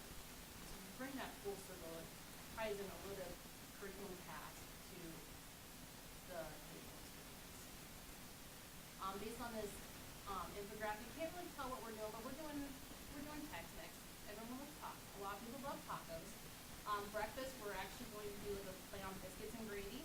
So we're having Iowa pork sausage. And lunch, we're going to do beef tacos, shredded cheese. We'll be making scratch pico de gallo for a full-blown taco topping bar. Shredding our own lettuce. We'll be substituting Greek yogurt for sour cream, which, you know, it has higher protein, more probiotics, so that way we're more helpful benefits of like your traditional sour cream would be. And then just using fresh herbs like cilantro just to trying to give the school lunch more flavor. We've been doing playing a lot of dry spices this year, so that way school lunch doesn't get that rep for being bland. So we've been doing a huge makeover of our national school lunch program, and I believe some of you are planning on coming, so I hope you enjoy, and I'll try to save some time. But real quick, I just want to say, give another shout out. Last year, in our Bett Academy series that we did one featuring our nutrition services program, and Michelle made the most amazing samples. I was like, if school lunch only tasted half as good as what I tasted that night, oh my God, I would have eaten school lunch every day. But she and her team worked really hard to try to bring as much, I think we call it scratch cooking, to the forefront for our students. And the amount of work and labor that goes into that is incredible, but the result of that is really great stuff for our students to try and be exposed to. So thank you. So what a great opportunity to teach our kids where their food they're sourced from. It doesn't just happen, right? There's a process and a supply chain and how it all comes together is really amazing. And yes, I will be there Thursday. Looking forward to seeing you in action. Thank you. All right, 5.04, help me out here. Is this a motion in advance, or do we talk first? How does this work? All right, we need a motion. I move that we discuss and approve a member to serve on the 2024 IASB Board Delegate Assembly Representative. All right, do we have a second? I'll second that. Thank you. Sorry. All right, now we'll pause for some discussion. I have been our delegate for the last several years. I will be at the delegate assembly regardless of whether I'm a delegate or not, so you might as well make me do it. The difference, if anyone else wants to, you're welcome to, and I won't stop you, but you won't get to go to a morning session. Well, Richard, it sounds like you brought this up for us. We're seeing some signal lights here. Yep. Okay. He's a man. Thank you for stepping up and doing this. Yes, thank you. Yeah, I'm glad that you're familiar with the process, because I know it's a different process than, you know, it's kind of you go there and you have to figure out what's going on, so it's nice that our representative is consistent year after year, so that you're there, you know what's going on, you know what our priorities are, so you represent us really well. And it nets well with your passions. So, then do we have to like remove the? Maybe she should just amend her motion to say. Yes, I can amend it that we nominate Director Lynch as our delegate for the IASB assembly. I think I was the second, right? Second. All right, roll call, please. Director McGivern? Yes. Director Sisson? Yes. Director Castro? Absolutely. Director Champion? Yes. Director Burke? Director Larkin? Yes. Director Lynch? I'll abstain. Pick up your sheet. 6-1. All right, second and final read of board policy. Do we have a motion? I move we approve the policies as presented in 5.05. Second. Thank you. Roll call, please. Director, Is there any discussion? Well, it's final read, I mean. Oh, I don't have any discussion. No discussion. Yep. Yeah. Okay. Director Sisson? Sorry. Yes. Director Castro? Yes. Director Champion? Yes. Director Burke? Director Larkin? Yes. Director Lynch? Yes. Director McGivern? Yes. Motion carries 6-0. In this one, you can do discussion. This one, there's no motion. Only discussion. All right, any discussion on 5.06? I don't have. Nor It's do I. Monday, you have to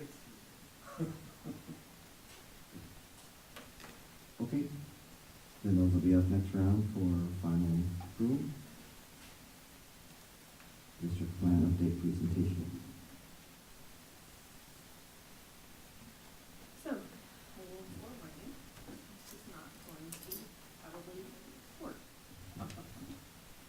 But we've done some really incredible work and some important work over the last couple of years, and so I believe it deserves the attention of an update. So I have each year brought to the board kind of an annual update as it relates to our strategic plan. Each year it looks a little bit different.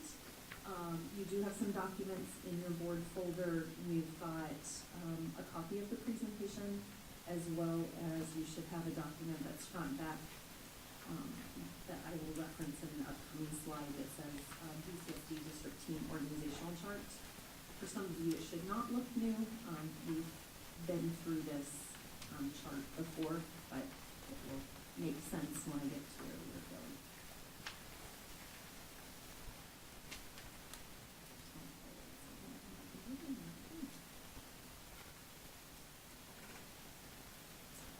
Okay. So, as you know, we have a strategic plan where we spent some time, during the 21-22 school year, reflecting on our mission, vision, core values, and updating those, developing priorities, aims, and goals, and then creating, behind the scenes, creating action plans to help us achieve what is outlined in the strategic plan. So in terms of our vision, just to ground everybody, our vision is to educating and empowering every student every day in the pursuit of educational excellence. And our mission of the Bettendorf Community School District is to inspire, empower, and unite our students as a community of learners in their pursuit of excellence. And along with that, we have 5 core values. Community, lifelong learning, or 4, I don't pronounce my name, tired. Community, lifelong learning, integrity, and empowerment. And it might be big antibiotics I was forced to take. Okay. And we have 5 priorities. Here's the 5. I knew we'd get there. Our priorities around organizational coherence, learning and achievement for all, student accessibility and support, strategic resource allocation, and family and community engagement. So as we start to proceed through the remaining slides, please note that everything on these slides is not an exhaustive list of everything we have been working on, focused on, or have accomplished, or are in the process of accomplishing. There has been a lot, and as I continue to reflect on our strategic plan, and as we look to where we were when this was approved late in the 21-22 school year and where we are now, there is so much more that I even know about our district, and I'm more of a focus for buildings on developing your own building action plans, and so I have some recommendations as we get to the end of this where I'd like to see some revisions and updates going. So in terms of the first priority and the first aim, I'm not going to read every goal and aim for you all, but I do want to talk about in the theme of organizational coherence and systemic structures for continuous improvement. Really trying,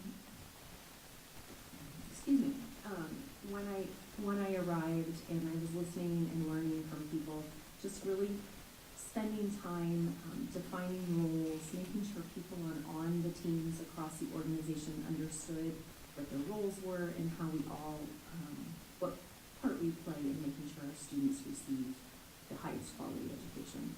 So some highlights on the next couple slides. We have created a department directory. We actually created it 2 years ago by department with all the employees in that department and what their major roles and responsibilities are. That has been shared with our buildings so that our building leaders know who do I call for what. HR took that one step further and created a central directory or location for employees to find specific contact information as it relates to human resources. They were receiving a lot of emails to the entire team, and we wanted to help streamline that for staff who needed to get a hold of a specific person. And then in terms of our emergency operations plan, and under that leads our district crisis response team, building crisis response teams, and our district reunification process. As I reflected, we've done a lot of work. I will have to again shout Celeste's name out. When I first walked into the district, she's like, we've got to get our reunification plan up to date. And from there, we started and we haven't stopped. We have updated 6 of our emergency operation procedures manuals from start to finish, like completely overhauled them, and we're continuing. Those included things around reunification, recovery, response to crisis, not just physical or environmental crisis, but what happens if there's a loss of a staff member or a loss of a student? How do we respond to that?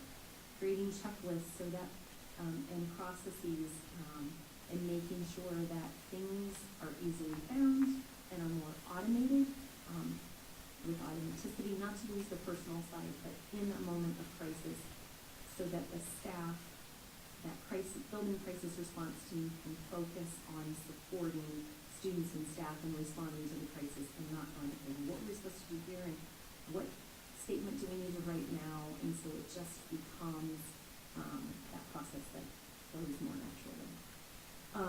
In terms of decision-making and roles and responsibilities, as you have in your folder, that district team organizational chart, we've created structures to help facilitate two-way communication. We're ever evolving and improving.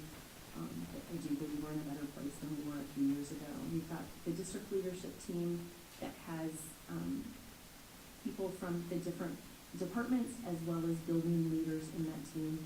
Each of our buildings now has a building leadership team that work together. Your teachers are in professional learning communities, and we have created student success teams. And at the secondary levels, they also, because of their size, have tier 2 and tier 3 SST teams as well. In terms of our instructional coaches, our curriculum team has done a lot of work to reset their roles and help them redefine themselves around their new mission and vision, and training through the student-centered coaching framework. And then we continue to develop district-wide differentiated professional development plans on an annual basis, and I've listed just a few. But it has been, teachers say they are tired. Yes, they are tired. They have engaged in a lot of professional learning, much of which they have asked for support in these areas. And our goal is to try to provide them with that opportunity to grow and add tools to their toolbox. Adding to that, we've launched our MTSS Data Academy and database decision-making structures. So there are structures and formats along with standardized meeting agenda templates that help each team member that sits on those various meetings and teams have a role and a responsibility. There is a process to that meeting, and there is continuity on how those meetings are run from building to building. We have our K-5 regrouping meetings, which are 6 to 8 week data cycle reviews, and this is to an aligned process across all of our elementary buildings for data reviews and intensification. So how are we supporting the students that need to be supported, not just from an intervention model, but an acceleration model as well. Those are those meetings that we talked about this summer, correct? They are the meetings that we keep bringing back to you, showing you some of the data sheets that have been developed by Rhonda Nelson, the spreadsheets around data. Again, trying to create structures and systems to hopefully make the work more efficient for teachers, where they're spending less time having to calculate the data, but more time engaging with the data to make those database decisions for students, so we can put students where they need to be to get those intensifications they need to be successful. Continuing on in organizational coherence, but now looking through the lens of quality assurance systems.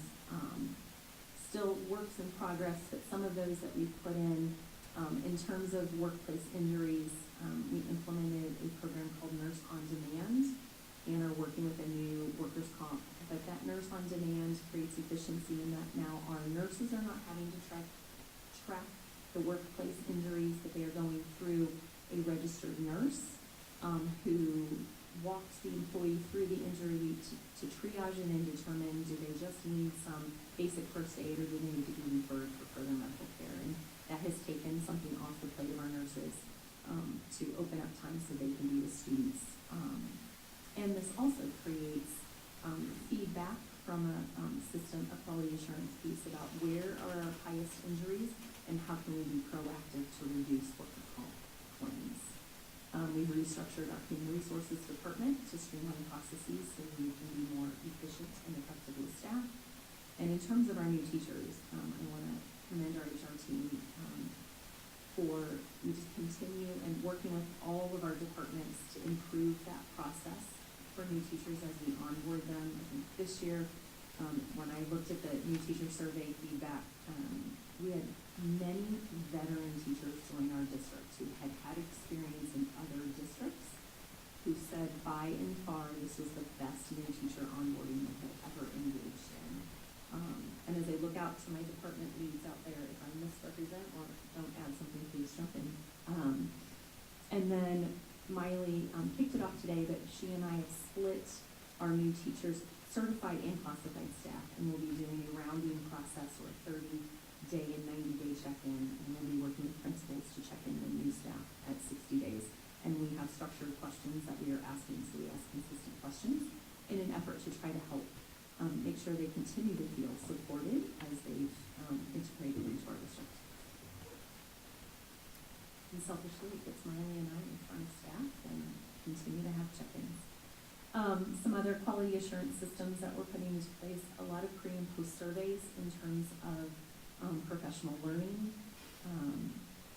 Last year, you asked us to get feedback on CPLA. We developed a teacher feedback survey. We've got our exit surveys. We annually do our building tiered fidelity inventory and our district systems fidelity inventory. That's all related to our PBIS work. And we also have our self-assessment of multi-tier systems of support and implementation or our SAMU reflection. In progress, trying to realize my vision of having district and building effectiveness survey tools where we get feedback from families, students, and staff.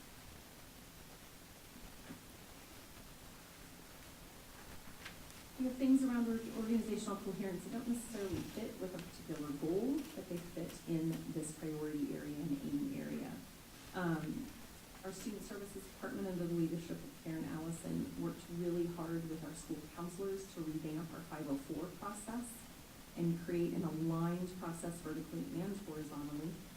All forms were updated, reviewed, and then, thanks to our former director of technology, were automated and are in our student information system. So trying again to create efficiency for staff and a place where we can find the most amount of information in our student information system. Comment on that. That has been a game changer for a parent who has access to this or whatever. Being able to find those on Infinite Campus on the app and know that every teacher has access to those documents makes me as a parent feel reassured that they have all seen it. Because sometimes they get hidden or they get sent, people forget where they are. Knowing that that's in one place as a parent really kind of reassures you that your teachers have seen it, have access to it, and are aware of the things that you're seeing. We appreciate that. That was definitely in the forefront, as Karen will attest, when the boss was like, but no, I want parents and I want it to show up on a teacher's roster. Because they don't want them to have to click 4 more places Or to not get know, to the right, information. or not realize that student has a plan that needs to be. So that's a huge lift. So those of you that put that together, that's amazing, because a lot of people don't have access to that, and their teachers just don't always see it. We're excited because this is what you're talking about, achieve, and parents getting access to that, yes. So we have heard that within the year, parents will parents first, staff next. I have it backwards, thanks Karen.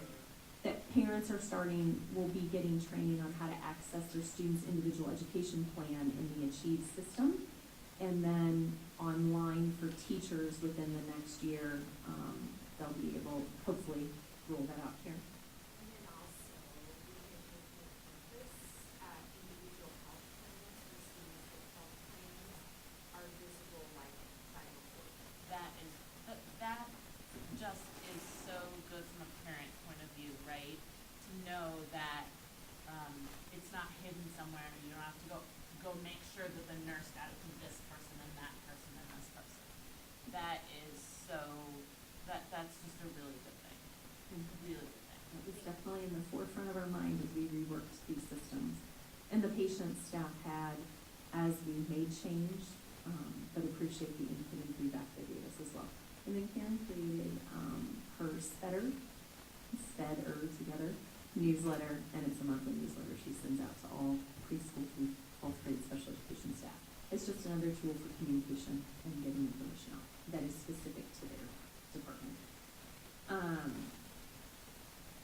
We also, thanks, because Melissa's gone, want to shout out, it's been very important over the last few years as we brought a lot of training to our certified staff, but also make sure we're bringing along our classified staff, not just our paraeducators, but our transportation staff, our nutrition services staff, our secretaries, especially with a focus in mental health, crisis response, de-escalation strategies, et cetera. And that's been really important for us to have aligned systems of professional learning that are differentiated based on the staff who are receiving that training and the needs that they have. And then all of our K-12 social emotional behavioral health curriculum and resources are aligned. That was a summer project that Karen and Sarah led around getting our curriculum. There's more work to be done, but really what resources do we have?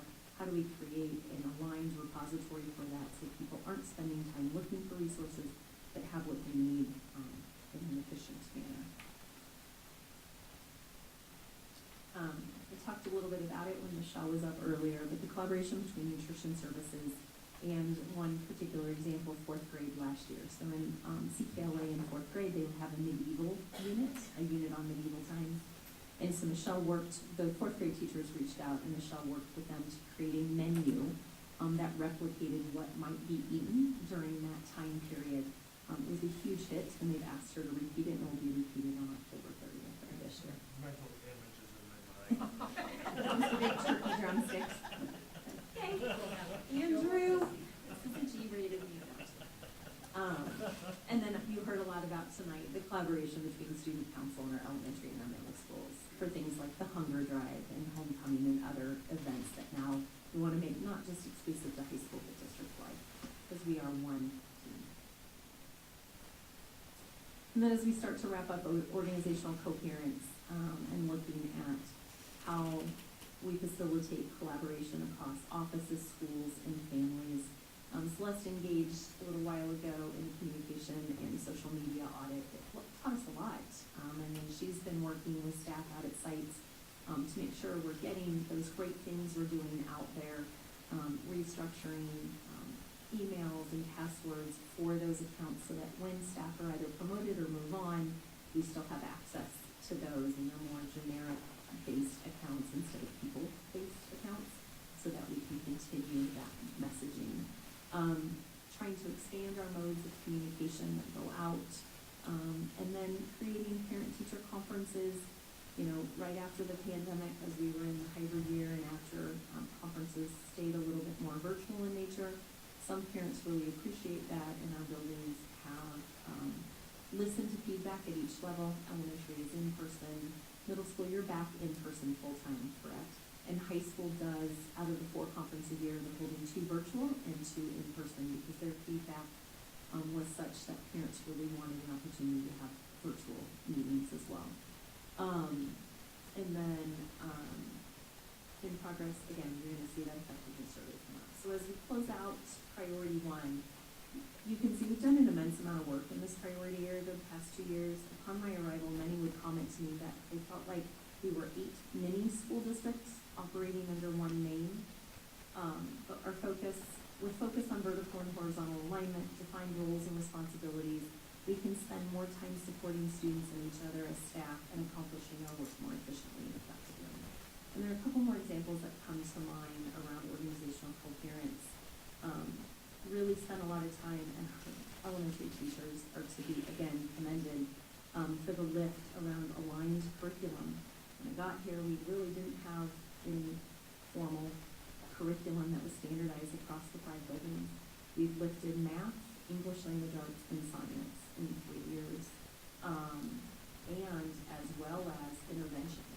So we now have an aligned, and you'll see those come up a little bit later, aligned set of interventions, and that really, those interventions came out of teacher input, saying we need more here, we need help in this arena, how can we support students? And so we've done a lot of work but a lot of work to be proud of. And in behavior, we've got one aligned system now for defining and responding to behavior and teaching expectations through our PBIS modules. Teams and leadership structures, common language, aligned meeting agendas, templates, defined roles, and creating data consistency. So in one building, if we work with one building's data and then a different building's data, we know that that source that the data is being pulled from is from the same common source. So we get that consistency. No matter when we pull the data or where we pull the data, we have consistency in that data. There's a little bit of ways to go in that, but we've come a long way, and we will get there. Okay. Shifting to priority 2, learning and achievement for all. If we look at this first aim, increasing the capacity of district administrators to be instructional leaders. Like I said, we're engaging in the work around the MTSS, so Multi-Tiered Systems of Support Data Academy, continuing to receive training and work in database decision-making models for not only our social, emotional, behavioral health work, but also our academics. And Sarah and Londa did a professional development over the summer on how SEBH and academics are not separate of each other, but they go in tandem with one another. It was very popular this summer for the group that was there, that we then asked them to repeat that training for all staff during our Teacher Welcome Back Week. Our administrators at the elementary level have been through letters for administrators. We've engaged in a collaborative problem-solving process, which uses a lot of data to drive decisions. And we have our monthly all admin meetings where we are going to focus on universal instruction, data literacy. We have our building action plans that time will be set aside, but they continue to look at the data and how they're making progress towards those plans. And we'll be engaging as a leadership team in a book study around a book titled Effective Universal Instruction. And really, what we as administrators are committed to, that if we're asking our teachers to engage in that professional learning, we are standing side by side with them. It's a non-negotiable. So along that continuing developing our leaders, they too engaged in student centered coaching training. At the middle school, they went side by side with their gen ed and special ed teachers around Aspire, which is the sister component program to Letters, but for middle school. We are getting ready to pilot with 3 of our buildings, 2 elementary and 1 secondary, what we are titling right now. It's a very preliminary name, Instructional Leadership Cycles Supporting Differentiation and Data-Driven Instruction. But we're excited. We're collaborating with the AEA, a small group of us from Central Admin, with 3 of our buildings, and we'll be at elementary looking through the lens of CKLA and developing kind of a walkthrough type of tool, so we can start getting calibrated on what we see when we go into classrooms, and how do we better support teachers in students in that tier 1 space. And then at the secondary level, we're looking at developing a tool in collaboration with them of how do we start to get into classrooms in a more formal way, not evaluative. This is all about leaders learning so we can better support our teachers in their instruction, but with the ultimate goal that we know we need to have a defined instructional framework for the district, and somewhere down the line we will get there, and these are steps towards realizing that goal. Did I leave anything out?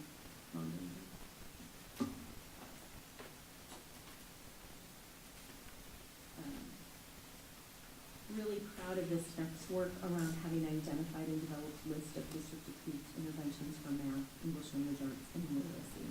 We've made great gains. We will not go through these, but you can see a range of interventions, a range of grade levels that are common now, that our teachers have access to, have had training on, and are implementing to support our students who need that support. And really, the ability to do this from the funding part of being able to purchase all this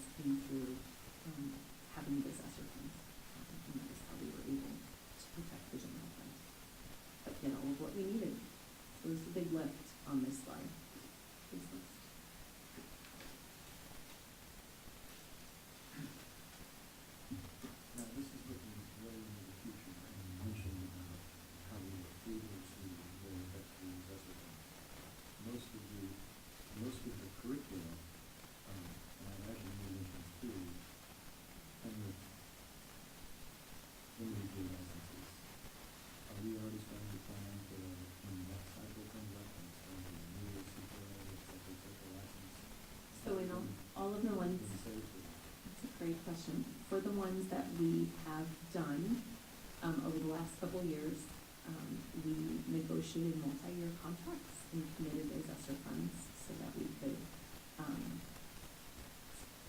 try to keep some of that hit off the general fund. We know we have some lists at middle school and high school to do. Jamie's starting to work with Alan and the middle school team around curricula. It will be,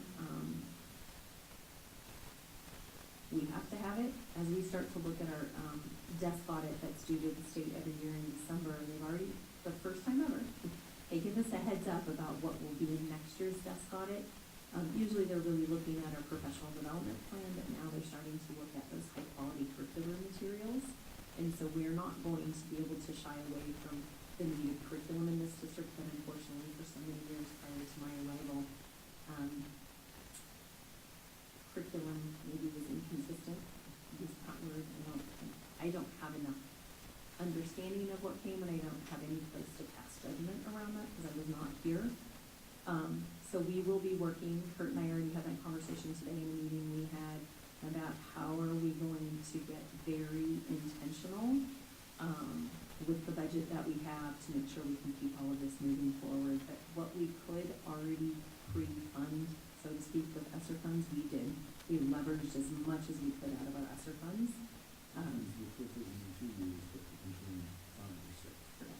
However, we also have to look at other ways. How do we maximize the resources we have? How do we mitigate some of our enrollment challenges? We've done that. Give Alan and the middle school team a really big shout out in terms of working with us as they've seen some decreased numbers at middle school and we've had attrition. How do we manage that?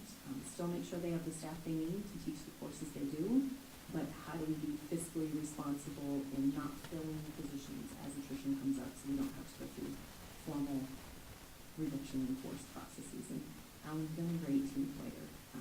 It's not ever easy to hear we're not filling that position, but we really worked with him on that, and even shifted some positions. As we had attrition, we moved so we could expand our CTE offerings as well. So not necessarily getting rid of a position, but how do we repurpose that position for a need that we have now? Would that be a fair statement? Did I answer your question? Yeah. It is something we will have to constantly be on top of in terms of the budget piece. Where are we next? In terms of how are we preparing staff members to better support and challenge all students? So some of that work, as we look at, we assess students 3 times a year to check in how they're doing. Are they making progress? Are the interventions we're using working? We've got the intervention cycle sheets. And then how do we use that assessment data to drive our groups? And then, next slide.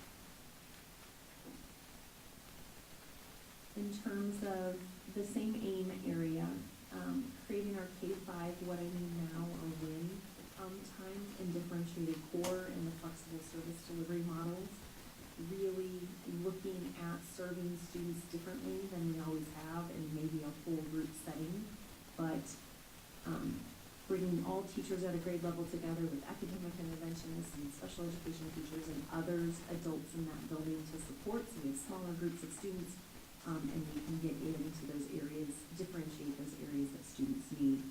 At middle school, we've launched a program called IXL and introduced WIN this year, so that students have a time for intensification. It's really neat to see the data, and we're seeing some really good stuff as students are engaging, and then that time as we move through the year, we'll continue to look at it and modify it as we go, get ready to prepare for next year. And then high school, these are just 3 examples of some of the hard work that they've lifted to really differentiate courses based on student need.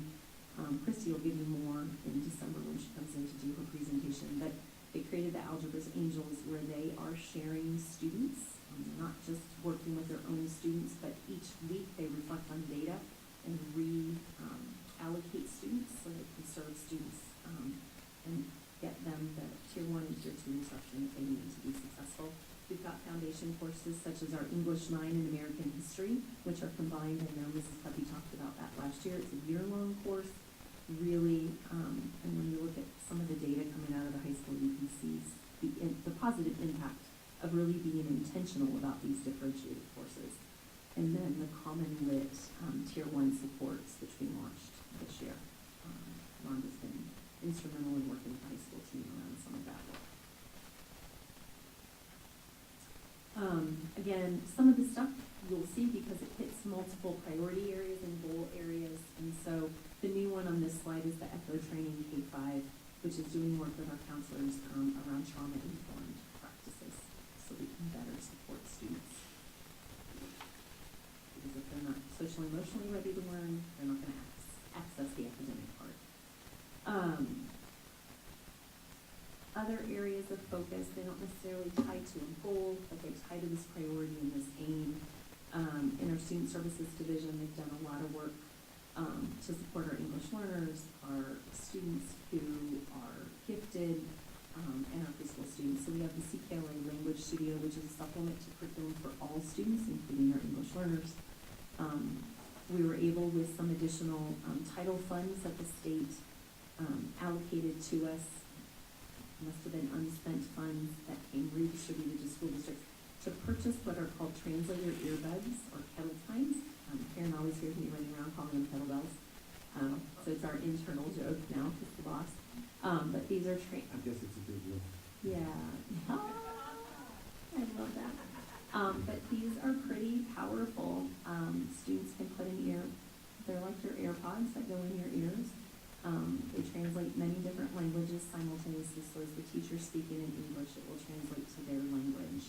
That is their home language. There's just an article about them, and I am in awe as a person that has a BLL degree that technology has come that far to be so supportive for students, and that we have access to them is awesome. And we can use, parents can use them too when they're here for meetings. If, we have families that do speak English, but they don't have that confidence, they feel like maybe their English isn't strong enough, and so that's another resource that we have for not just students, but families. Our English learners, a lot of collaboration with World Relief and Tapestry Farms, but also our EL team does a lot to engage families outside the educational environment and bring them together in social environments where they get to practice their language skills. Preschool, they've gone through some intensive multi-year training around specially designed instruction. Thank you to our AEA partners who have helped us with that. And then we've got an assessment tool that really helps us dig in to support student growth in literacy and math in our early years.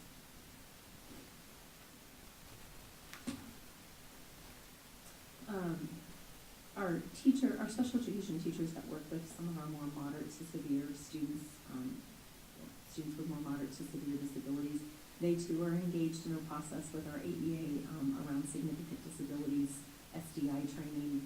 Our BD teams have worked with Karen over the last year and will continue that work with the AEA and Karen in collaborative problem solving training. There's been some work on some pre-assessments and the development just of common language for our behavior programs. I walked into a training during Teacher Welcome Back Week, and the conversations in that room were powerful. And the teachers I've talked to feel like it has been a beneficial use of time to come together, to collaborate together, because our students with behavior disorders can be challenging. They're a fun group to work with at times, but they can also push buttons. And so just having that alignment and that further training can be super helpful. And then starting to really ensure that our special education teams and our general teams are training, if not together, but on similar professional learning opportunities. So last year we had a high school teacher come in and say they really think the youth line materials from elementary could benefit some of my students in high school. Rhonda worked with that teacher. She piloted some intervention using those materials and had great success with it.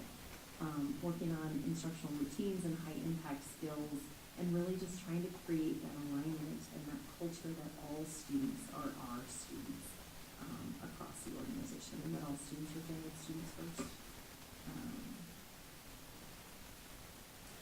Really our focus over these last few years has been to provide robust and differentiated professional learning opportunities for all staff, classified and certified. In terms of our ELP program, that's our extended learning program for our students who've been identified with gifted abilities.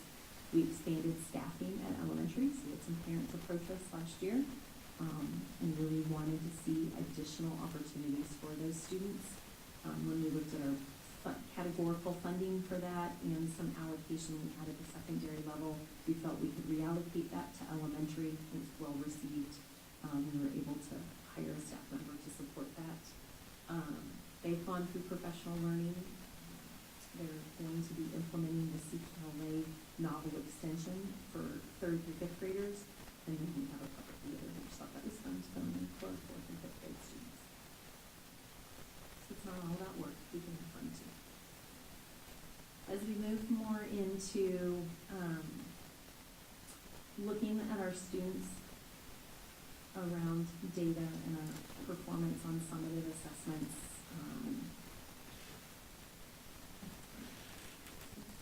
we know we've got some retweaking in this arena to be more general in nature.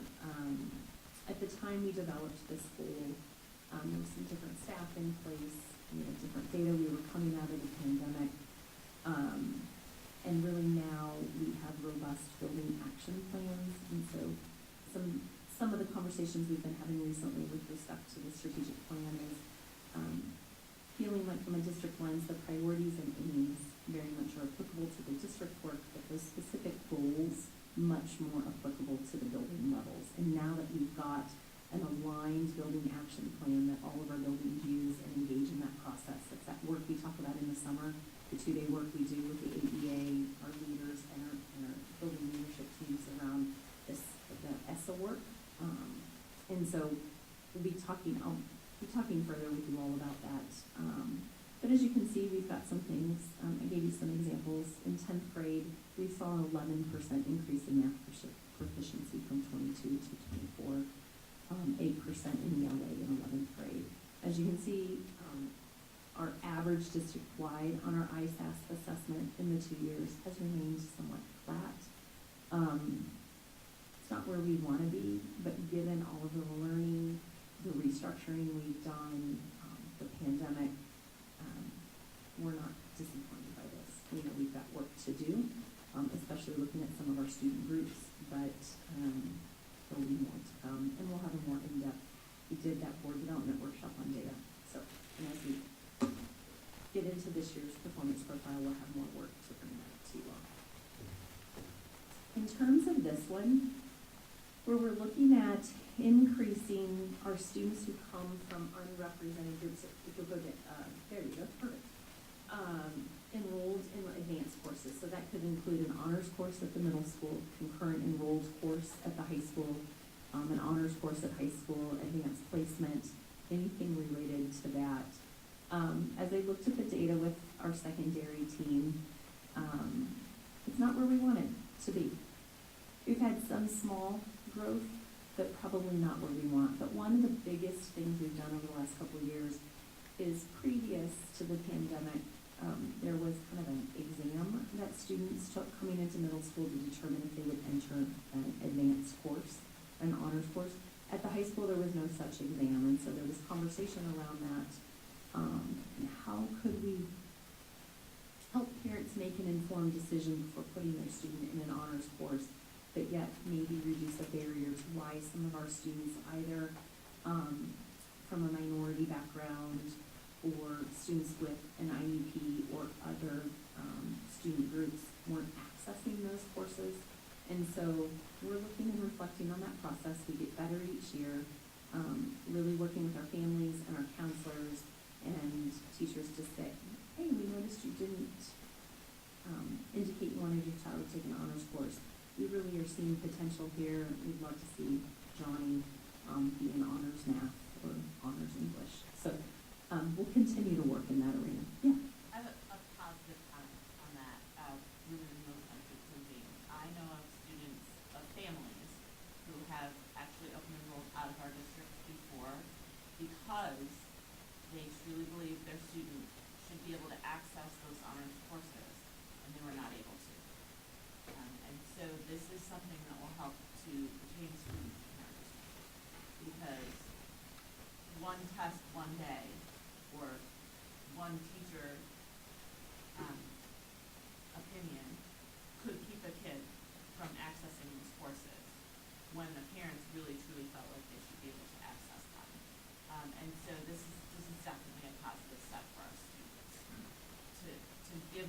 opportunity to work towards that honors course, towards those higher level pieces, even though a test didn't say you need to do that. I think that that is a really great thing for our district, that we're giving all of our students the chance to excel. I appreciate that, and I know we've worked hard on what, we provide information to families, prior to course registration at the middle school, helping them understand what the expectations are in these honors courses, and give them some tools to work through to determine if they think their student is a candidate. And then they also always have access to building administrators, counselors, and teachers to further say, hey, look, I looked at this that you told me to look at, I've looked at this, I'm thinking maybe, my child's wanting to try to push themselves and take a more rigorous course, what do you think? And we're always available to have that conversation with parents. Did I miss anything, Jamie or Alan, on that process? We've gotten better with it since we launched it, but I want to make sure I didn't miss anything. Yes? So, on your point, so they enrolled out Yep. because their student didn't, Yes, this was before this was put into place, but several years ago, I had at least 2 families that I'm friends with that open enrolled out to another district, because in the other district, their kid could take the honors courses, and they couldn't here, because at the time, they had to pass a test and have a specific score, and have so many teachers recommend them to an honors course. so we changed our criteria then for the honors courses of this? Changed the criteria. What we did is we took away the exam. It was, I'll call it an entrance exam. I don't remember if it had a different word to it, a different title. But basically, students that wanted to access the honors had to take a test. And then based on how they did on the test, determine if they got in or not. But And that was the only decider historically? no, there were other factors, but that was part of the process. But when you looked at high school, when I come to register in 8th grade and I start working through the course registration, there is no entrance exam to access honors English in 9th grade. Mhm. Mhm. There was not any test requirement coming into high school. And so we had discussion, Alan being new to our district, me being new to our district, around why would we have a test in one in middle school but not in high school. And so testing sometimes can create barriers for students from our various student groups that prevent them from trying to excel and challenge themselves. I just have a question. When we get those kids into those honors classes, and they are struggling in the class, and maybe the class wasn't for them, is there an off-ramp for them? I think we went through this in middle school some years ago, and some parents wanted their children into these honors classes, and they weren't getting in the test, they weren't passing the test, but parents insisted their children get in. So what do we have for them if they are floundering and not progressing as they should? So counselor will work with the family and administrators, and they will put them in a more appropriate class if they are struggling. We've also had the other, where parents haven't selected into honors. Teachers and parents are like, oh, maybe they need more of a challenge, and we've had an on-ramp into the honors class after we started. But there is an off-ramp, to use your word, to help them find the classes more appropriate and suitable. Is there a time period, like 3 weeks, or is it just? I'll look at Alan, I how don't long have the that students specific. progressing?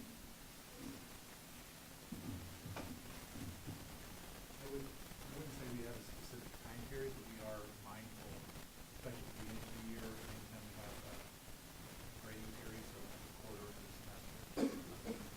We are intentional about being very transparent in what we are doing, and this is, of course, we are moving a little bit faster with our pace, and we are covering some different material, so with that transparency along with those constant check-ins, we do have some kids that will opt out at the beginning of the year. We've already worked through a couple of students that way. We also, as we work through this, we have grown our numbers every year. We have a waiting list right now because we have a lot of students that wanted to get in, but just as you try to plan and manage your schedule, you have to go a certain number of sections, and so as students come out, we are pleased. It's been a positive as we've tried to maneuver all this, and hopefully we'll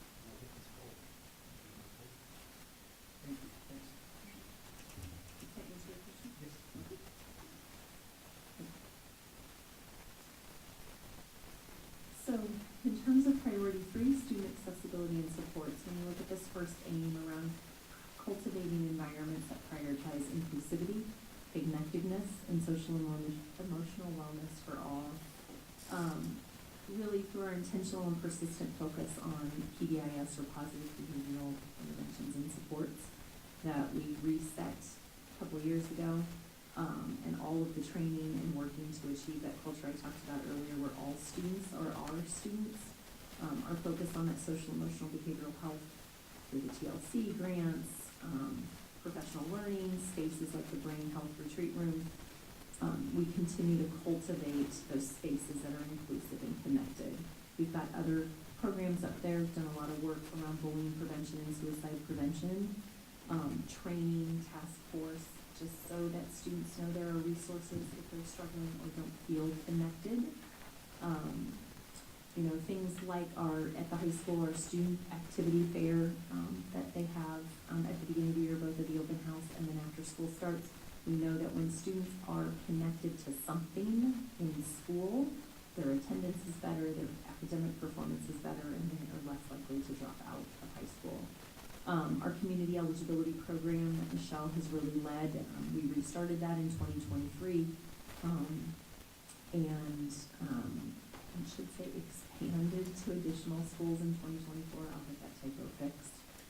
But that provides access to free breakfast and lunch without financial burdens to families. So we have many families, or we have families in our district that they may not qualify for free and reduced, but still being able to have their students access breakfast and lunch at school can add up and get costly. This affords that at several of our sites, that there is no cost regardless of income for them to eat breakfast and lunch.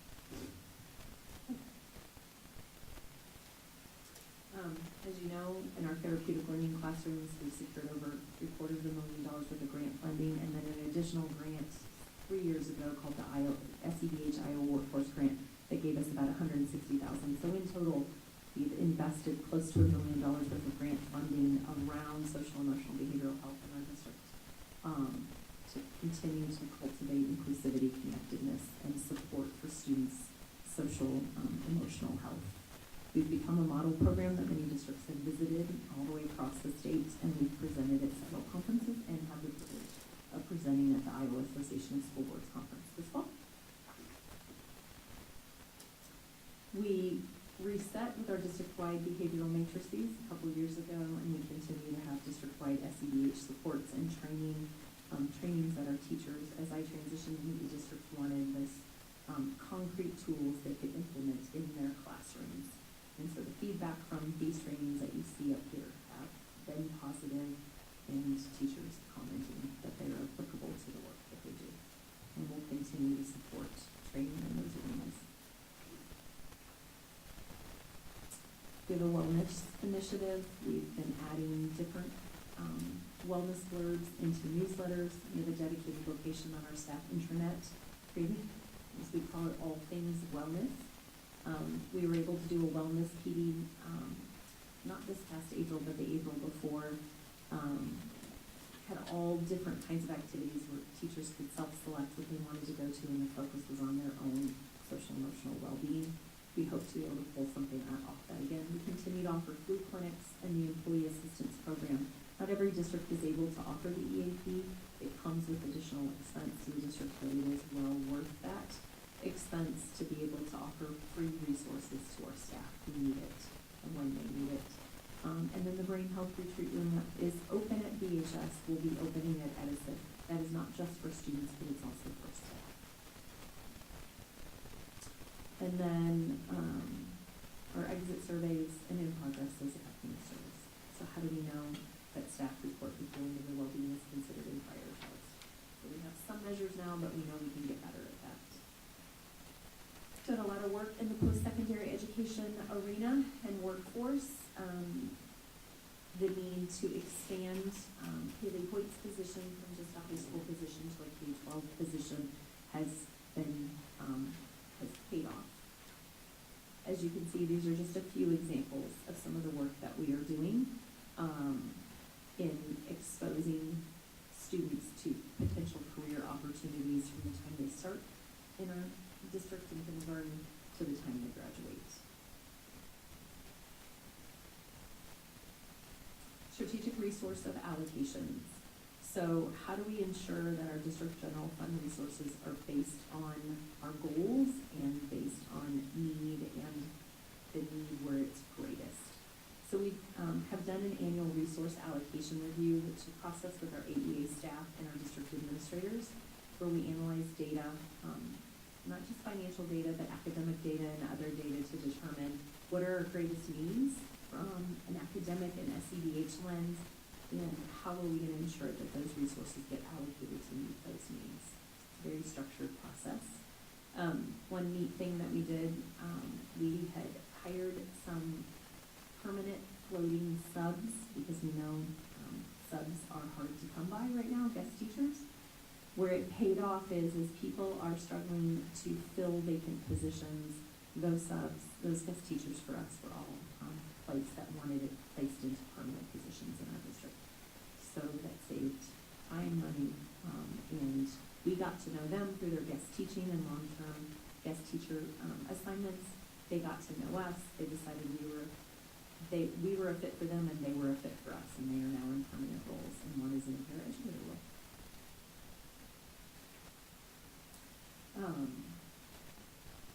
When we look at how do we make sure those resources are allocated to the greatest area of need through those database decision-making processes, the intervention materials I talked about, the professional learning and letters and Aspire, the Kettle Time earbuds, differentiated professional development, all ways that as needs come to us, we allocate the resources to provide, whether it's learning materials or tools to be able to get the work done.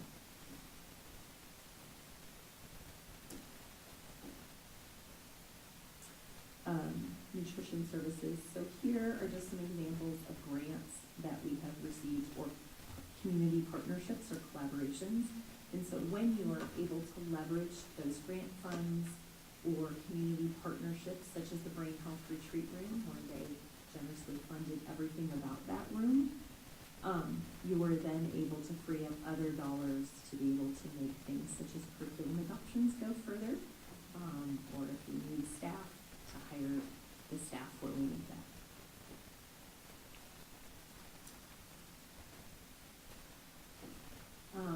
Cited to report with, as you saw earlier on, in a priority area, really focusing on workers' comp, analyzing through data where our greatest amount of injuries were coming from, moving to the nurse on demand. Overall, we reduced 52 workplace injuries from the 22-23 school year, resulting, we had lower premiums if we stayed with our current provider, but for this year we moved to a different provider because our mod rating was back in that excellent range, which afforded other carriers. Before I got here, our previous carrier had dropped us, and I had to go with a different carrier because our workplace mod was so high. We worked really hard under the leadership of our HR team to really focus on where were those high injuries, how do we be proactive, as I said earlier. Our new premium this year and the shift in provider will save the district $62,000. That is to be commended. Where were we having the most trouble with the difference? In a certain area, certain building, or just? I don't know, speak to you want me to. Slips and falls are big, and then sometimes injuries from students in the special education classrooms. So Student to student? student to staff. Student to staff.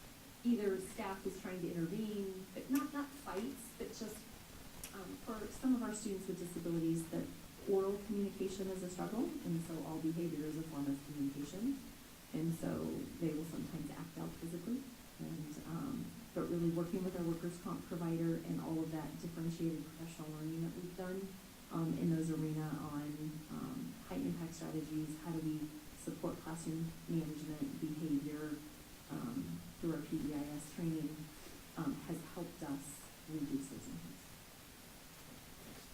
Of course. And comfort dog encounters. Good one. Rabies shots. Our comprehensive budgeting process, one-to-one budget meetings with our buildings when we got here. I started that with our former finance director. We've continued that tradition where we meet with our building leaders and talk about what their budget needs are, what is that going to look like maximizing our ESSER and categorical funding, to ensure that we can make our general fund dollars go further, but also make sure that the students that need it the most have the resources and tools they need to be successful. Kurt and I have already begun having preliminary conversations around budget development, not just for this year, but already for next year. It's like, yeah. Accomplishments in terms of how do we ensure that our district technology facility improvement and maintenance budgets directly align with the need in our deferred maintenance plan, which we brought before you recently and in years past. Just a slice of some of the construction projects and updates. You were able to tour some of those a couple weeks ago prior to a board meeting. And then on DHS, as our Senator Miller Meek said, wow, you created a wellness wing. And so that strategic placement of the brain health retreat room and the TLC room. So it's right there in the same place with student services and the nurse's office to ensure that those things related to social, emotional, behavioral health are kind of in the common area for students and staff. In terms of recruitment, retention of staff from diverse backgrounds, we continue to work on trying to recruit. Appreciate some of the ideas that have come in, even from some at the table, where HR team is looking at recruiting maybe in places we've never recruited before to see, such as St. Louis or Chicago, to see if we can recruit staff from more diverse backgrounds that might resemble the students we have today, trying to bring them into the Quad Cities. Or how do you keep them? We're lucky to have some wonderful higher ed institutions in our community, and we work closely with them, but how do we keep their student teachers in our organization? Doing rounding with staff this year, similar process that we're going to do, that I will do with staff that we're doing with our new teachers. Creating some surveys. I and the board president are going to be heading out at some draft dates. I don't know if Christy's gotten those to you yet or not. Around where we're out, making ourselves available to staff to hear from them what's on their mind, what's pressing, what needs, and so we'll continue to work on getting more concrete data in that arena.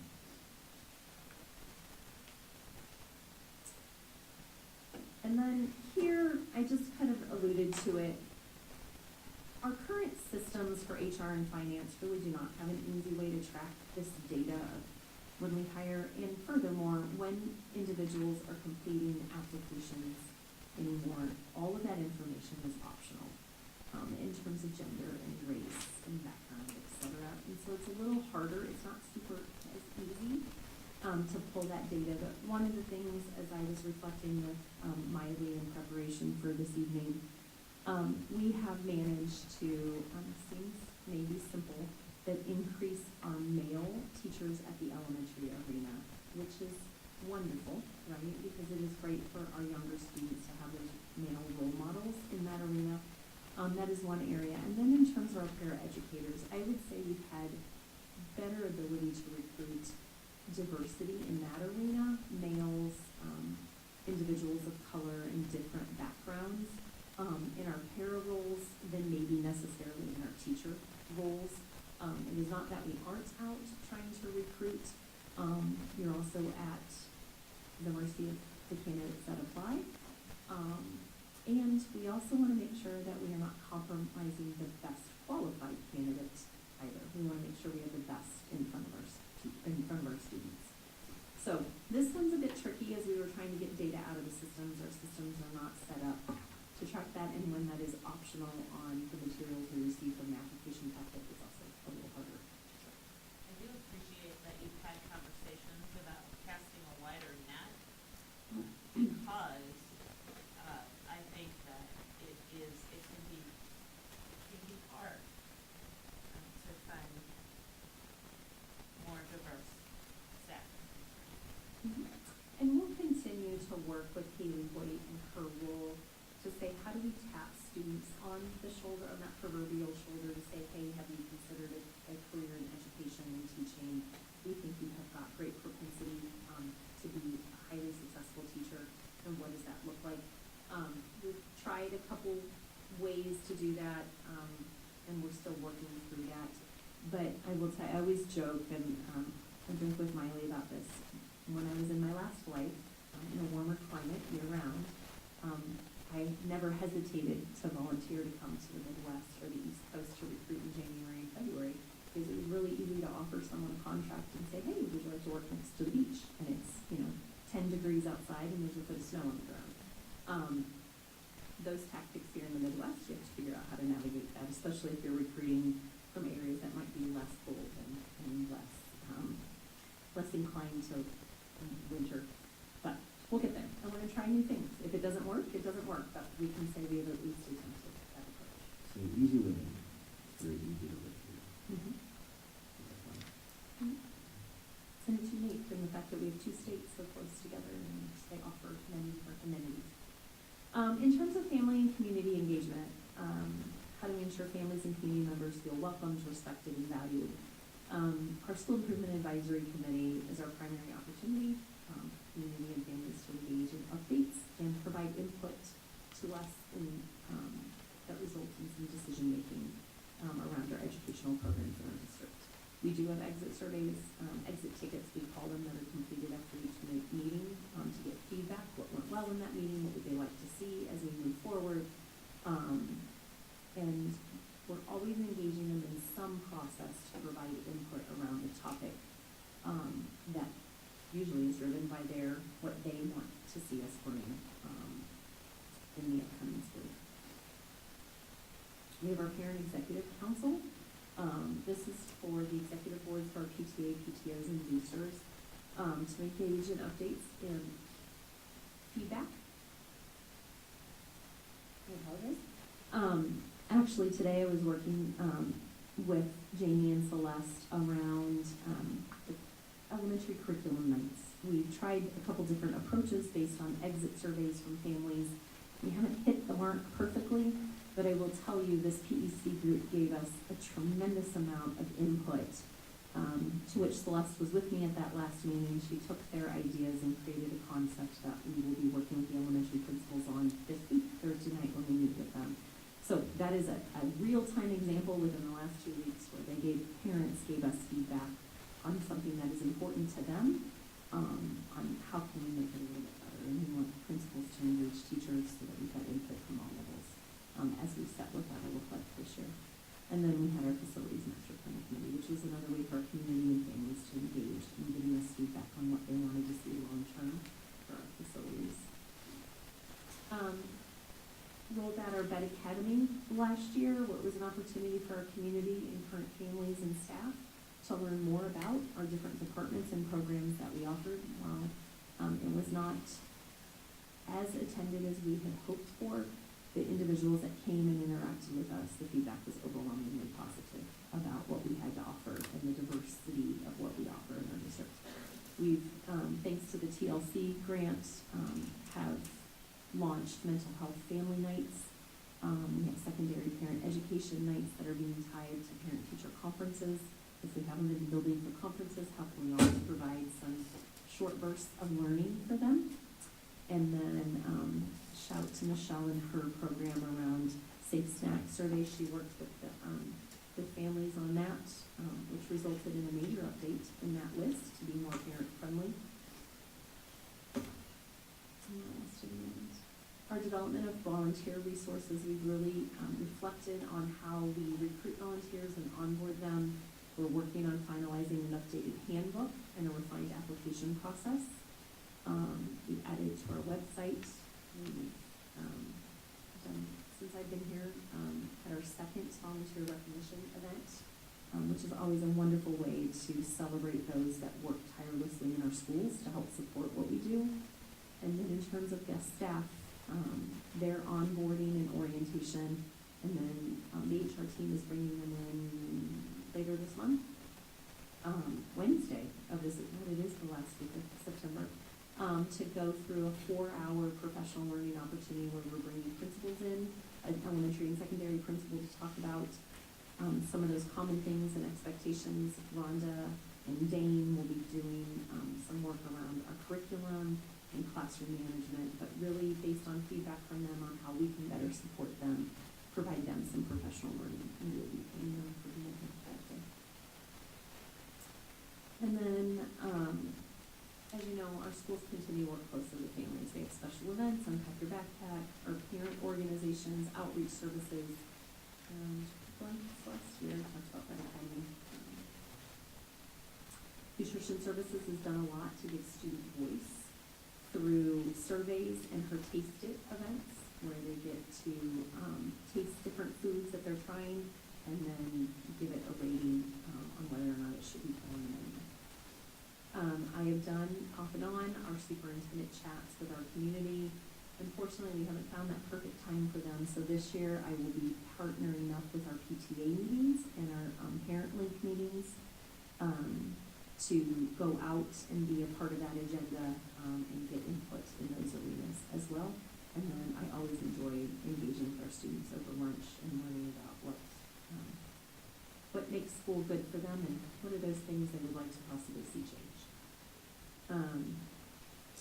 Our other outreach, English learner outreach and our communication, how we're trying to reach all families in our district. And then the heavy lift we did was our new website. It now will translate for families into a variety of languages, and it is now ADA accessible. So if I have a parent that is visually impaired, they can have, the website will read the text on the page so that we have individuals who need those accommodations have access now to our website, which is a huge lift, and again, let's just keep doing it for that. So there you go. Who put this together? I did it with the help of our department leads, and Celeste did the formatting. So, very Team effort. impressive assembly of information, so thank you to everyone involved to provide that level of detail to this body here. What I encourage all of you to do, take this home, look it over again, make notes. At some time in the future, we're going to have a strategy working group where we set the priorities, and the staff, I think, has reacted pretty well to those priorities that have been set and filled in the actions. So we'll take a look at it a bit more in detail and see if we need to adjust any of the priorities. But, very impressive presentation. Thank you.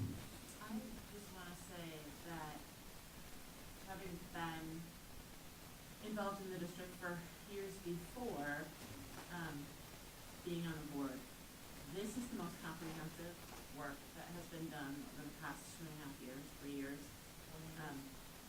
than the past one. The fact that we are no longer operating as 8 different districts, but that we have an actual chart. We have communication back and forth.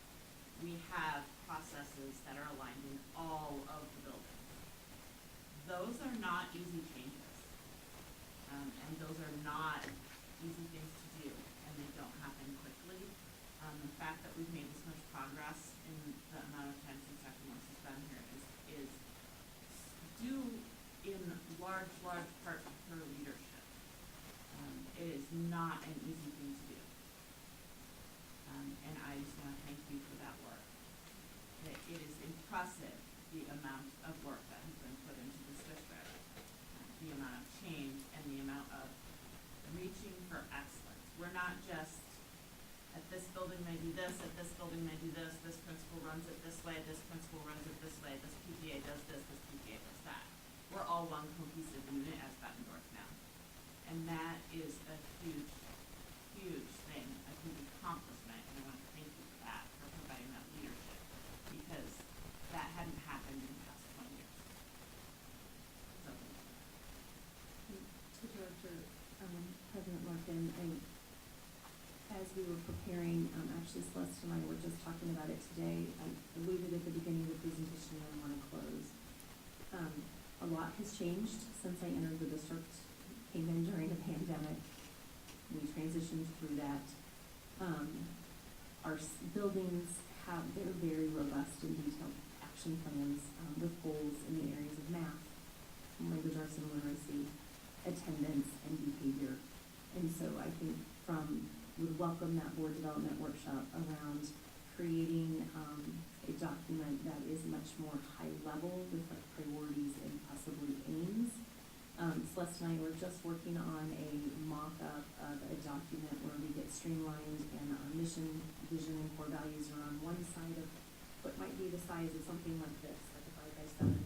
And then if it's 4 areas or 5 priority areas, whatever that looks like, with those high-level aims, that then the buildings funnel down and get specific based on their specific building data. The way we're set up to look at data, the way data is received in this state in terms of how assessments are done, much more driven at the buildings. And we need to be that body that has the higher level vision to help to make sure we're supporting the work that's done at that. So we've even started that conversation around what could that look like in anticipation of potential further work around this revision. We've done a lot of work. There's more work to be done, but I'm proud of the work at all levels that our team at North has done for students in our district.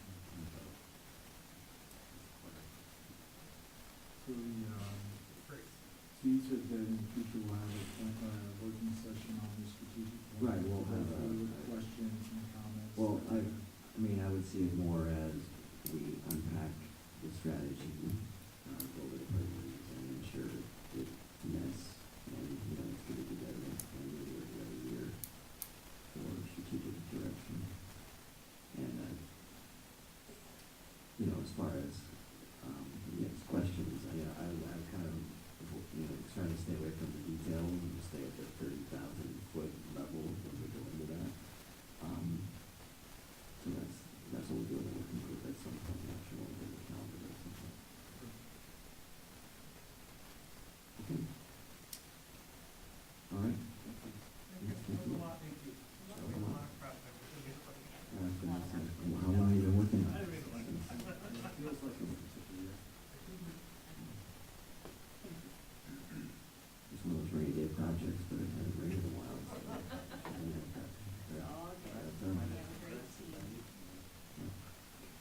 all right, upcoming calendar items.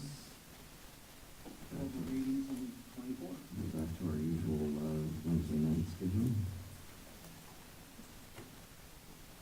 I think we have just 4 meetings left for the end of the year.